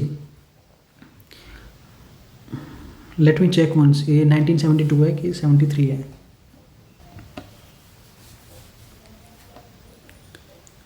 तो ये जो इसकी IR कोहलो केस में जो इसमें ये ब्लैंकेट इम्यूनिटी है ना, ये 1973 के लिए एप्लीकेबल है। ये कहता है 24 अप्रैल 1973 के बाद जितने भी कानून बने हैं they can be challenge in the supreme Court, ठीक है। Article 31C, it was inserted by 25th constitutional amendment act 1971। It protects laws made to implement DPSPs related to Article 39B, distribution of resources, and Article 39C, prevention of wealth concentration, ठीक है ना। तो equal distribution of resources के regarding अगर आप कानून बनाते हैं या फिर कंसंट्रेशन ऑफ वेल्थ को रोकने के लिए कानून बनाते हैं, तो वो आप वहाँ पे क्या कह सकते हैं कि they do not violate the fundamental rights, ठीक है। Second provision of article 31C laws containing a declaration for implementing these DPSPs can not be questioned in court for not giving effect to such policies. लेकिन Kesavananda Bharati case में supreme Court ruled this second provision unconstitutional and void, ठीक है ना। तो जो था ना कि can not be question, they can be questioned, लेकिन still you can implement DPSPs under Article 39B and C, and even if those laws go against the fundamental rights. Now, right to constitutional remedies, Article 32. इसके की features क्या हैं? Article 32 is regarded as basic feature of the Constitution, ठीक है। And the parliament can empower other courts to issue directions, orders और writs, ठीक है। जो पार्लियामेंट है ना, वो किसी और कोर्ट्स को भी ये पावर दे सकता है, लेकिन अभी सिर्फ सुप्रीम कोर्ट और हाई कोर्ट को दी रही हैं। The president can suspend the right to approach the courts for enforcement of fundamental rights during a national emergency under article 359। हालांकि सुप्रीम कोर्ट जाने की जो कैपेबिलिटी है that can be suspended during national emergency under article 359। Article 32 is used exclusively for the enforcement of fundamental rights, ठीक है। ये एक exclusive right है जो सिर्फ किस लिए है कि फंडामेंटल राइट्स को एनफोर्स करवाने के लिए। Role of the supreme court and high court क्या है? सुप्रीम कोर्ट को ये पावर्स दी गई हैं अंडर आर्टिकल 32। ये कहता है the supreme court can issue writs under article 32 for the enforcement of fundamental rights but not for other rights, ठीक है ना। आर्टिकल 32 के तहत सुप्रीम कोर्ट फंडामेंटल राइट्स को इन्फोर्स करवाने के लिए रिट्स इशू कर सकता है, ठीक है, लेकिन अदर जो लीगल राइट्स होते हैं उनके लिए नहीं कर सकता। The supreme court has narrow writ jurisdiction compared to the high courts. High court क्या है? मतलब अदर राइट्स के लिए भी रिट इशू कर सकता है, ठीक है। तो यहाँ पे क्या है, सुप्रीम कोर्ट की पावर्स हैं थोड़ी narrow in comparison to high courts. The territorial writ jurisdiction of the supreme court extends across the entire country making it a wider in scope. लेकिन जो सुप्रीम कोर्ट की जो जजमेंट है, जो jurisdiction है, वो पूरी इंडियन टेरिटरी पे अप्लाई होती है। सो उस केस में ये वाइडर है than higher courts. High court की jurisdiction apply only to that state itself. Since article 32 itself is a fundamental right, the Supreme Court cannot refuse to exercise writ jurisdiction, ठीक है। क्योंकि जो आर्टिकल 32 है ना, ये खुद अपने आप में ही एक फंडामेंटल राइट है, तो सुप्रीम कोर्ट इसमें मना भी नहीं कर सकता है कि वो रिट इशू नहीं करेगा, ठीक है। Supreme court has to hear this thing. Now these writs issue करने का जो अधिकार है provided to high court also under article 226। The high court can issue writs for both fundamental rights as well as other legal rights, ठीक है। The high court has wider writ jurisdiction compare to supreme court, जैसे आपको पहले बताया। The territorial writ jurisdiction of high court is confined to their respective states, obvious सी बात है, and which makes it narrower in comparison to supreme Court. Article 226 जो है ये डिस्क्रिशनरी है for high courts and they may refuse to exercise writ jurisdiction. क्यों? क्योंकि ये कोई फंडामेंटल राइट नहीं है आर्टिकल 226। आर्टिकल 32 जो है वो फंडामेंटल राइट है, इसलिए हाई कोर्ट जो है वो रिफ्यूज भी कर सकते हैं टू एक्सरसाइज रिट जुरिस्डिक्शन, ठीक है ना। अब ये जो रिट्स हैं ये इसके टाइप्स क्या हैं? ये टोटल 5 तरीके की होती है। पहली है habeas corpus. Habeas corpus, mandamus, prohibition, certiorari, quo warranto. इसमें हबीस कॉर्पस का मतलब होता है to have the body of, जैसे इससे समझ सकते हैं हैब और कॉर्पस, जैसे कॉर्प्स होता है ना, कॉर्प्स मतलब डेड बॉडी, तो कॉर्पस मतलब समझ सकते हैं बॉडी। तो have the body of, to have the body of, कोई किसी पर्सन को अगर इलीगली डिटेन कर लिया है, इलीगल अरेस्ट कर लिया है, ठीक है, या फिर किसी ने उसको किडनैप कर लिया है, किसी प्राइवेट इंडिविजुअल्स ने, तो उसके अगेंस्ट ये रिट इशू की जा सकती है हबीस कॉर्पस की। To have the body of मतलब उसको प्रेजेंट करना बिफोर कोर्ट कंपलसरी हो जाता है। It can be issued against public authorities and private individuals. ये क्या इंश्योर करती है? Ensures the right to personal liberty and prevents unlawful detention. Illegal तरीके से अगर किसी को डिटेन किया है तो इसको ये प्रिवेंट करता है, ठीक है। Can not be issued against lawful detention, अगर आपका अरेस्ट जो है वो लॉफुल है, ठीक है, कानून के दायरे में अगर आपको अरेस्ट किया गया है तब इशू नहीं की जा सकती है, या फिर आपने कंटेम्प्ट ऑफ कोर्ट किया है तब भी हैबीज कॉर्पस को इशू नहीं किया जा सकता है। वैसे ही है मैंडेमस। मैंडेमस का लिटरल मीनिंग होता है वीक कमांड। वीक कमांड मतलब कोई ऐसा पब्लिक ऑफिशियल उसको डायरेक्शन देने के लिए, to perform their official duties. ठीक है, कोई अगर अपनी ऑफिशियल ड्यूटीज़ को परफॉर्म नहीं कर रहा है तो उसके अगेंस्ट ये इशू की जाती है। It can be issued against any public body, corporation, court, tribunal और गवर्नमेंट। ठीक है, sorry. It can not be issued against private bodies, president या फिर CGI ऑफ हाई कोर्ट्स। जब वो जुडिशियल कैपेसिटी में काम करते हैं, हाई कोर्ट की CGI, तब उनके अगेंस्ट ये इशू नहीं किया जा सकता है। और अगर CGI एडमिनिस्ट्रेटिव कैपेसिटी में काम कर रहा है तब इशू की जा सकती है। ठीक है ना, मैंडेमस। नेक्स्ट है प्रोहिबिशन। प्रोहिबिशन का मतलब होता है फॉरबिड, टू मतलब प्रिवेंट करना। It prevents a lower court और tribunal from exceeding its jurisdiction. अगर हायर कोर्ट्स को लगता है कि कोई जो नीचे का कोर्ट है, लोअर कोर्ट्स जो हैं, वो अपनी जुरिस्डिक्शन से बाहर आके कोई फैसला सुना रहे हैं, तो ये उसको प्रिवेंट करने के लिए दिया जाता है। ठीक है, it can be issued only against judicial bodies, judicially and quasi judicial authorities. ठीक है, it can not be issued against administrative, legislative and private bodies and individuals. ठीक है, जस्ट मिनट।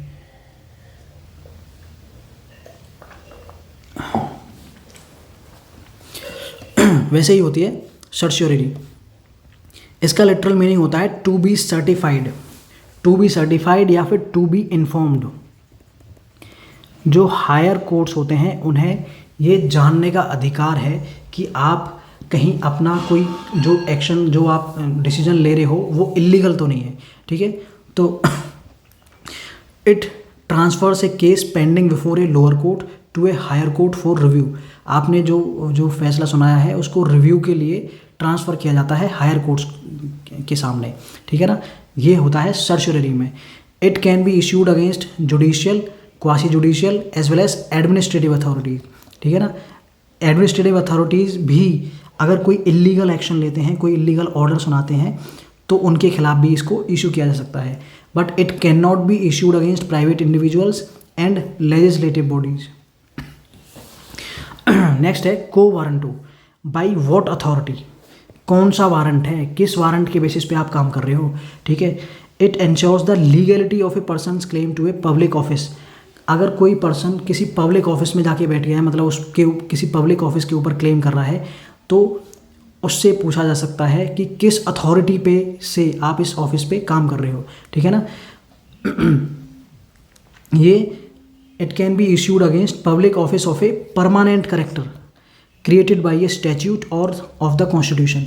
ठीक है ना, वो मतलब स्टैट्यूटरी ऑफिस होना चाहिए, पब्लिक ऑफिस होना चाहिए, गवर्नमेंट के द्वारा क्रिएट किया गया।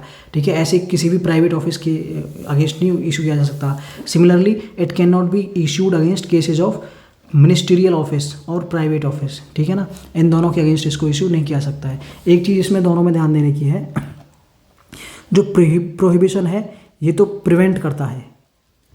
ठीक है, प्रिवेंट करता है लोअर कोर्ट्स को फ्रॉम एक्सीडिंग देयर ज्यूरिसडिक्शन। ठीक है ना, और ये कब इशू किया जा सकता है, even before the judgment has been passed. ठीक है, मिडिल में भी इशू किया जा सकता है। लेकिन जो ये सर्टियोरिटी है ये क्योर भी करता है, प्रिवेंट तो करता ही है, ये क्योर भी करता है। अगर लोअर कोर्ट ने कोई इलीगल एक्शन ले लिया है, कोई मतलब गलत डिसीजन सुना दिया है, तो इसको ये क्योर भी करता है, उसको सही भी करता है। तो सर्जरी का ये काम है। ठीक है ना, तो ये दोनों थे इसमें डिफरेंसेस। Now article 33। आर्टिकल 33 के अंदर क्या है, जो पार्लियामेंट है ना, दैट कैन रेस्ट्रिक्ट और abrogate fundamental rights of members of armed forces, paramilitary forces, police forces and intelligence agencies.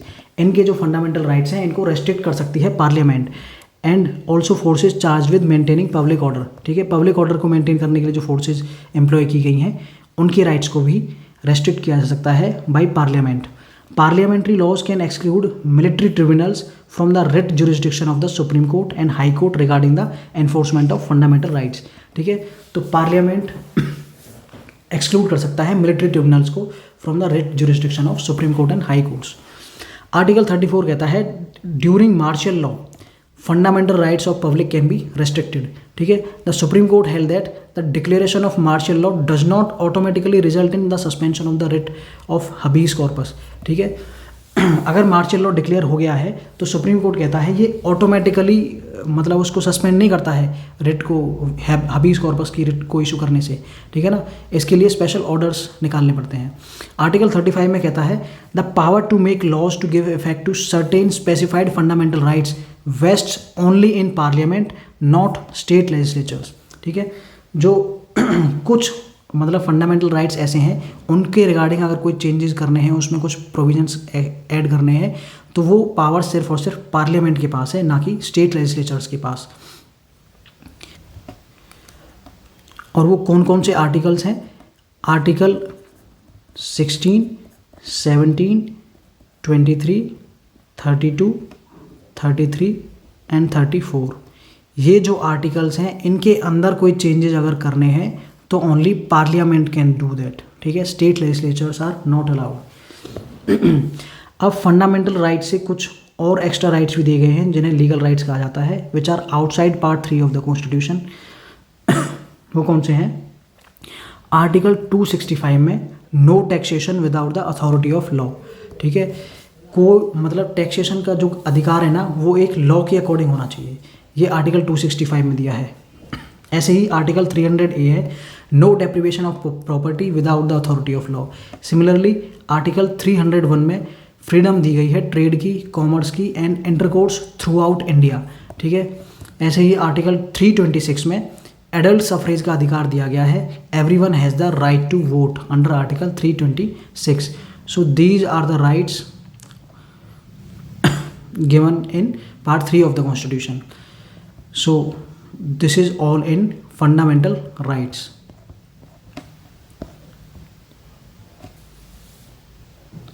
So now we will start directive principles of state policy. Directive principles, इसका literal meaning क्या है? ये जो state है, जो government है, वो जो policies बनाता है ना, उनके लिए कुछ principles decide किए गए हैं। उनको direct करने के लिए, कुछ पॉलिसीज़ को डायरेक्ट करने के लिए कुछ प्रिंसिपल्स हैं जिन्हें उन्हें फॉलो करना चाहिए, ये दिए गए हैं DPSPs में। DPSPs are enumerated in part 4 of the constitution from articles 36 to 51। ठीक है, they are inspired by the Irish constitution of 1937 which had copied from the Spanish constitution. ये हमने तो बोरो किए हैं आयरलैंड के कॉन्स्टिट्यूशन से, और जो आयरलैंड में इसको इंक्लूड किया गया था they were copied from the Spanish constitution. ये जो प्रिंसिपल्स है ना, they are guidelines for the state to keep in mind while formulating policies and enacting laws. इन्हें ध्यान में रखते हुए, इन प्रिंसिपल्स को ध्यान में रखते हुए स्टेट को अपनी पॉलिसीज़ बनानी चाहिए। ठीक है, ये जो DPSPs है ना, they resemble the instrument of instructions enumerated in government of India act of 1935। ठीक है, जो इंस्ट्रूमेंट ऑफ इंस्ट्रक्शंस दिए गए थे ना गवर्नर्स को ड्यूरिंग ब्रिटिश टाइम, ठीक है, उसी को ये रिजेंबल करता है, उसी की तरह हैं ये डायरेक्टिव प्रिंसिपल्स। अब इनका नेचर क्या है, नेचर क्या है और पर्पज़ क्या है? These are ideals for governance. DPSPs outline the ideals that the state should strive for in its governance. ठीक है, ये इनको आउटलाइन करता है। ये नेक्स्ट है वेलफेयर स्टेट कंसेप्ट। जो DPSPs है ना, they embody the concept of a welfare state where the state plays an active role in promoting the well-being of its citizens। ठीक है, तो जो DPSPs के थ्रू जो स्टेट है ना वो एक वेलफेयर स्टेट का काम करता है। नेक्स्ट है these are non justiciable nature which can not be enforced by courts unlike fundamental rights. ठीक है, कोर्ट्स के थ्रू इनको एनफोर्स नहीं करवाया जा सकता है, ये चीज़ इसमें गिवन है। गाइडेंस फॉर कोर्ट्स, हालांकि इनको एनफोर्स तो नहीं किया जा सकता है डायरेक्टली, लेकिन जो DPSPs होते हैं ना, that can help courts in interpreting and determining the constitutional validity of laws. ठीक है, कोई लॉ अगर सरकार ने बनाया है और वो अगर DPSPs को इम्प्लीमेंट करने के लिए लाया गया है, तो उनकी कॉन्स्टिट्यूशनल वैलिडिटी को, उस लॉ की कॉन्स्टिट्यूशनली वैलिड है कि नहीं, उसको कंसिडर करने के लिए डीपीएसपीज को इंटरप्रेट किया जा सकता है। ठीक है ना। मतलब ये है कि लेट से कल को अगर गवर्नमेंट कहती है कि आर्टिकल 44 के तहत यूनिफॉर्म सिविल कोड लाया जाता है, ठीक है, तो उसके रिगार्डिंग जो लॉ होगा दैट उसकी वैलिडिटी चेक की जा सकती है बाय द सुप्रीम कोर्ट कि वो वैलिड है कि नहीं, क्योंकि वो जो डीपीएसपीज हैं उनके प्रोविजंस को इम्प्लीमेंट करने के लिए लाया गया है, तो ये उसकी कॉन्स्टिट्यूशनल वैलिडिटी को वैलिड करने में हेल्प करता है। ठीक है। वैसे ही non binding on legislature and executive, जो डीपीएसपीज है ना, they do not impose legal obligations on the legislature और executive, they aim at establishing social and economic democracy. जैसे फंडामेंटल राइट्स क्या एस्टेब्लिश कर रहे थे, पॉलिटिकल डेमोक्रेसी, वैसे ही जो डीपीएसपीज हैं they establish social and economic democracy. ठीक है ना। अब जो आर्टिकल 36 है सबसे पहला, इसमें it defines the term state to include the government, parliament, state legislatures, local authorities and public corporations. तो ये कहता है जो स्टेट की डेफिनेशन आर्टिकल 12 में दी गई थी ना, वही अप्लाई होता है आर्टिकल 36 में भी, वही स्टेट की डेफिनेशन यहाँ भी अप्लाई होती है। ठीक है। आर्टिकल 37 में कहता है जो डीपीएसपीज हैं दे आर नॉन जस्टिसिएबल। ये खुद ही अपने आप में कह देता है कि इनको एनफोर्स नहीं करवाया जा सकता है, लेकिन these principles are fundamental in the governance of the country and it is the duty of the state. क्योंकि ये गवर्नेंस के लिए बहुत ज़्यादा ज़रूरी हैं, इसलिए स्टेट की ड्यूटी बनती है कि डीपीएसपीज को अपनी पॉलिसीज़ में इंक्लूड करे। ठीक है। So this is given under article 37। अब इनको ना क्लासीफाई किया गया है डीपीएसपीज को, हालांकि ये कॉन्स्टिट्यूशन के अंदर गिवन नहीं है, लेकिन इसका क्लासिफिकेशन वैसे किया गया है 3 बेसिस पे। पहला है सोशलिस्टिक डीपीएसपीज हैं कुछ, दूसरे हैं गांधीयन डायरेक्टिव प्रिंसिपल्स, और तीसरा क्लासिफिकेशन है लिबरल बेसिस पे। ठीक है। तो इसमें कौन कौन से हैं, जो सोशलिस्टिक डीपीएसपीज हैं उसमें आता है आर्टिकल 38। ये कहता है create a social order permeated by social justice at the social, economic and political level. ठीक है, for the promotion of welfare of the people. और इसके बाद इसमें एक और प्रोविजन ऐड किया गया था, to minimise inequalities at the income level, status level, facilities की टर्म्स में और अपॉर्चुनिटीज़ की टर्म्स में इनइक्वालिटीज़ को कम करने का प्रोविज़न। ठीक है, ये आर्टिकल 38 के अंदर दिया गया है। वैसे ही आर्टिकल 39 में क्या है, आर्टिकल 39 कहता है livelihood for all, equal distribution of resources, prevent concentration of wealth, equal pay for man and women, protection of workers and children's health, healthy development of children. ये क्लॉजेज हैं आर्टिकल 39 में। इनको याद करने के लिए एक ट्रिक है, एलईडी और काव इक्वल पेमेंट में आ जाती हैं। एलईडी और काव मतलब जैसे एल से है लाइवलीहुड फॉर ऑल, ईडी से इक्वल डिस्ट्रीब्यूशन ऑफ रिसोर्सेज, और काव से कंसंट्रेशन ऑफ वेल्थ को प्रमोट करना, को प्रिवेंट करना, सॉरी। ठीक है, एलईडी और काव equal payment, equal pay for man and women. ठीक है, चार हो गए।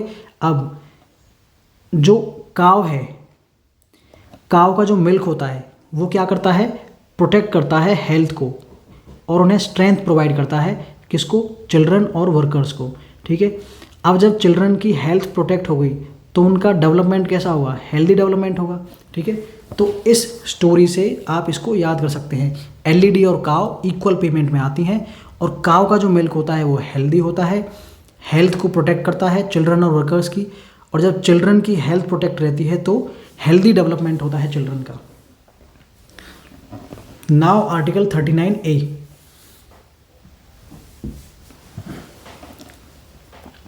इसमें एक चीज़ आपको देखनी है, जो इसका ये हेल्दी डेवलपमेंट ऑफ चिल्ड्रन वाला पार्ट है ना, that was added by 42nd constitutional amendment act. 42nd constitutional amendment act 39A कहता है equal justice and free legal aid. ठीक है, और इसी के लिए आपने सुना होगा नालसा एक बॉडी बनी है जो फ्री लीगल एड के लिए है, 1987 में बनी है शायद। ठीक है, तो ये इसको इम्प्लीमेंट करने के लिए लाया गया है। वैसे ही आर्टिकल 41 में क्या है, आर्टिकल 41 भी सोशलिस्टिक प्रिंसिपल्स में आता है। इसके अंदर right to work, education and public assistance का प्रोविज़न है। राइट टू वर्क के लिए जैसे मनरेगा है, इसको इम्प्लीमेंट करने के लिए ही लाया गया है मनरेगा, ठीक है। ऐसे ही आर्टिकल 42 के अंदर क्या है, humane conditions of work and maternity relief. तो जो मैटरनिटी रिलीफ का जो कंसेप्ट है that is given under article 42। वैसे ही आर्टिकल 43 में क्या आता है, social and cultural opportunities for workers and decent standard of life, also living wages. जो वेजेस है वो लिविंग वेजेस होने चाहिए, ठीक है, मतलब मिनिमम क्राइटेरिया उनको, मतलब मिनिमम वेजेस होने चाहिए। वैसे ही आर्टिकल 43A इट वॉज, इसमें कहता है participation of workers in industry management, ठीक है। आर्टिकल 47 में कहता है न्यूट्रिशन एंड पब्लिक हेल्थ के रिगार्डिंग है ये। अब इसमें कुछ प्रोविजंस ऐसे हैं जो मतलब एक दूसरे में जैसे जो सोशलिस्टिक प्रिंसिपल्स में आते हैं उसके अलावा वो गांधीयन में भी आते हैं, ठीक है। तो तीनों में वो मिक्स करते हैं। तो इसमें क्या है, जैसे गांधीयन में आर्टिकल 40 है विलेज पंचायत का। अब विलेज पंचायत को इम्प्लीमेंट किससे किया गया है, PRI एक्ट जो आया था 1993 में, ठीक है। जो 73rd एंड 74th अमेंडमेंट थे that were they were implementation of the article 40, ठीक है। आर्टिकल 43 के अंदर क्या है, कॉटेज इंडस्ट्रीज़ का एक प्रोविज़न है। अब आर्टिकल 43 में जो ये प्रोविज़न है social and cultural opportunities for workers, ये तो आते हैं किसमें, सोशलिस्टिक DPSPs में, लेकिन जो कॉटेज इंडस्ट्रीज़ हैं ये आते हैं गांधीयन क्लासिफिकेशन में, ठीक है। ऐसे ही आर्टिकल 43B है, ये इसमें है कोऑपरेटिव सोसाइटीज़ का प्रोविज़न, ठीक है। ये ऐड किया था 97th कॉन्स्टिट्यूशनल अमेंडमेंट एक्ट से इन 2011। आर्टिकल 46 के अंदर promotion of SCs and STs का प्रोविज़न है। 47 में prohibition of liquor and intoxicating drugs, ठीक है। तो जैसे जो लिकर बैन किया जाता है ना स्टेट्स में, जैसे गुजरात है, बिहार है, तो ये किसके तहत किया जाता है, आर्टिकल 47 के अंदर। आर्टिकल 48 कहता है प्रोहिबिशन ऑफ काउ स्लॉटर, ठीक है। तो काउ स्लॉटर भी जो मिल्च एनिमल्स होते हैं उनका स्लॉटर अलाउड नहीं है एज पर द आर्टिकल 48, ठीक है ना। नाउ लिबरल DPSP, लिबरल में क्या है, आर्टिकल 44 कहता है यूनिफॉर्म सिविल कोड होना चाहिए पूरे देश में, ठीक है। मतलब जो प्रोविजंस हैं सिविल लॉ जो हैं, जैसे मुस्लिम मैरिज लॉ अलग है, हिंदू मैरिज लॉ अलग है, ठीक है, क्रिश्चियन मैरिज लॉ अलग है, इन सबको यूनिफाई करना चाहिए, हर किसी के लिए एक ही कोड होना चाहिए, एक ही लॉ होना चाहिए। This is under article 44। Article 45 कहता है free and compulsory education for children. ये इसमें थोड़ा अलग हो गया, सॉरी इसके लिए। ये जो आर्टिकल 45 है ना, इसमें ये कहता है provision for early childhood care and education to children below the age of 6 years. जो 6 ईयर्स से कम उम्र के बच्चे हैं उनकी चाइल्डहुड केयर और उनके एजुकेशन की अपॉर्चुनिटीज़ प्रोवाइड करना, ये आर्टिकल 45 के अंदर आता है, ठीक है। तो जो 6 ईयर्स से कम उम्र के बच्चे हैं उनके लिए जो न्यूट्रिशनल स्कीम्स चलाई जाती है ना, that is under article 45। Article 48 कहता है organisation of agriculture and animal husbandry. ऐसे ही 48A ऐड किया गया था by 42nd constitutional amendment act.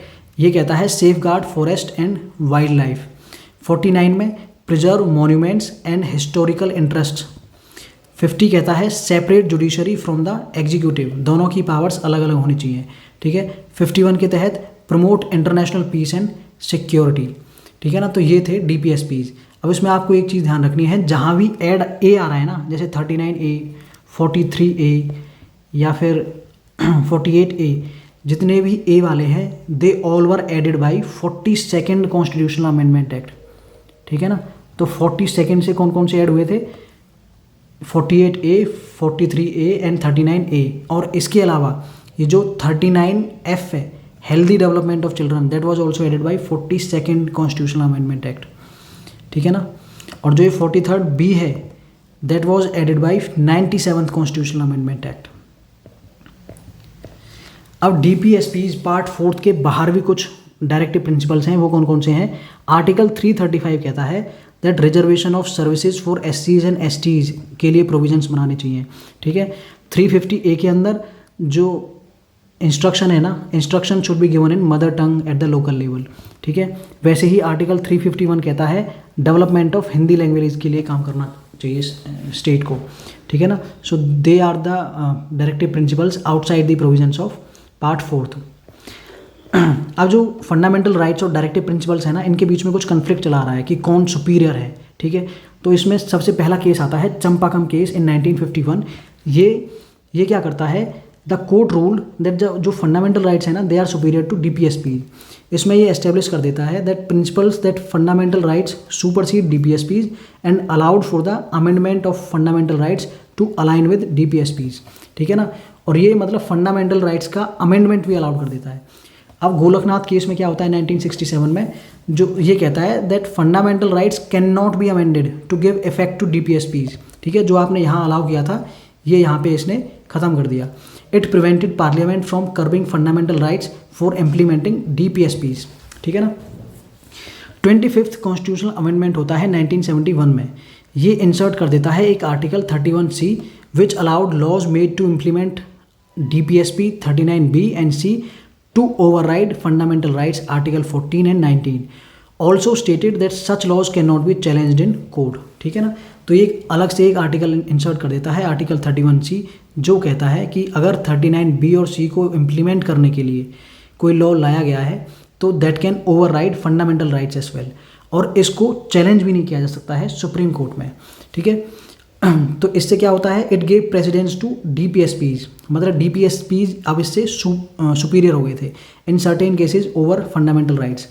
It allowed parliament to amend fundamental rights to align with certain DPSPs। लेकिन केशवानंद भारती केस में क्या होता है, supreme Court upheld article 31C कि ठीक है आर्टिकल 31C तो ठीक है कि आप मतलब DPSPs को इम्प्लीमेंट करना चाह रहे हो जो आर्टिकल 39B और C में दिए गए हैं, लेकिन cancelled the second provision that barred judicial review of such laws, ठीक है ना। तो judicial review was reestablished ensuring that laws made to implement DPSPs could still be challenged in court, ठीक है ना। नाउ फिर आता है 42nd कॉन्स्टिट्यूशनल अमेंडमेंट एक्ट 1976 में। It made DPSPs superior to fundamental rights by extending the scope of article 31C beyond just DPSPs 39B and C, ठीक है। ये क्या करता है 42nd कॉन्स्टिट्यूशनल अमेंडमेंट एक्ट, ये DPSPs को बिल्कुल सुपीरियर बना देता है कि जो 31C का जो स्कोप है ना ये सिर्फ 39B और C के ऊपर ही अप्लाई नहीं होता, सभी DPSPs के ऊपर अप्लाई होता है, ठीक है। Significantly shifted the balance in favour of DPSPs। लेकिन मिनर्वा मिल्स केस में सुप्रीम कोर्ट कहता है दैट फंडामेंटल राइट्स जो हैं they are superior to DPSPs in general, however it upheld that laws made under article 39B and C can have precedence over fundamental rights provided under article 14 and 19। तो 39B and C क्या थे आपके, अगर state law बनाता है equal distribution of resources के लिए और कंसंट्रेशन ऑफ वेल्थ को प्रिवेंट करने के लिए, तब वो सुपीरियर हो सकते हैं, प्रेसिडेंस हो सकते हैं over fundamental rights. It restored the balance, maintaining that fundamental rights are supreme, but with some exceptions for DPSPs, ठीक है ना। अभी क्या पोजीशन है, fundamental rights are supreme over DPSPs, but parliament can amend fundamental rights to align with DPSPs। लेकिन judicial review remains an essential tool to check laws that infringe on fundamental rights in the guise of implementing DPSPs। लेकिन judicial review अब एक essential tool है कि बेशक आपने कोई law बनाया है उसको चैलेंज किया जा सकता है, ठीक है ना।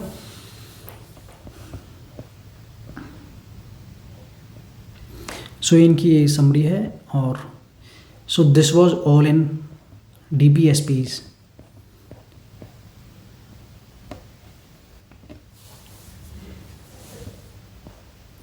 So now we will start fundamental duties. Fundamental duties are given under Part 4A of the Constitution and covers Article 51A।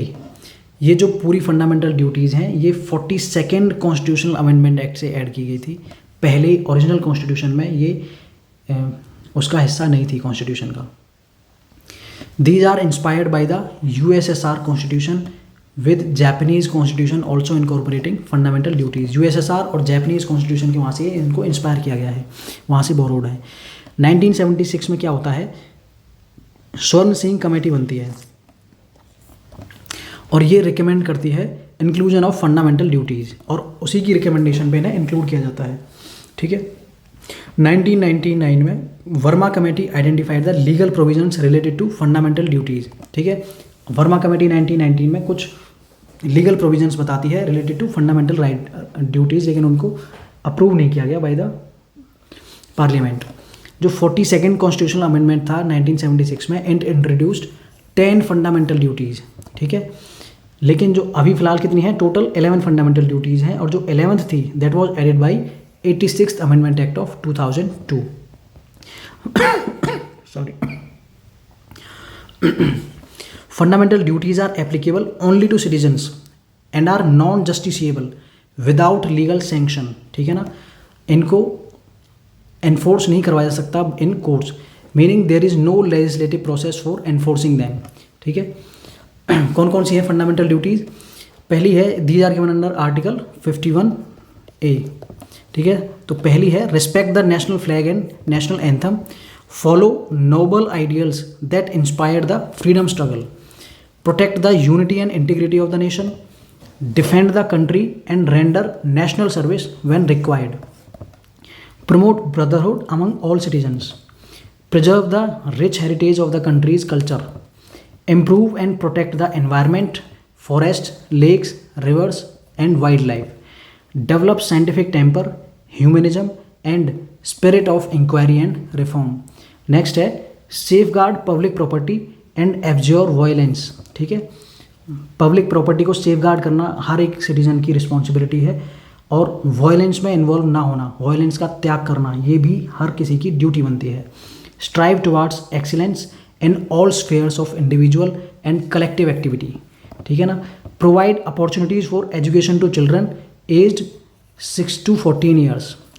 तो ये जो लास्ट की है, this was added by 86th constitutional amendment act, कि हर किसी पेरेंट की ये रिस्पॉन्सिबिलिटी बनती है कि वो अपने बच्चे के लिए अपॉर्चुनिटीज़ प्रोवाइड कर सके कि उनकी एजुकेशन हो पाए, to children between age 6 to 14 years. ठीक है ना। So this was all in these 3 chapters. I hope you like the content. Please like and subscribe the channel for other videos. Thank you so much.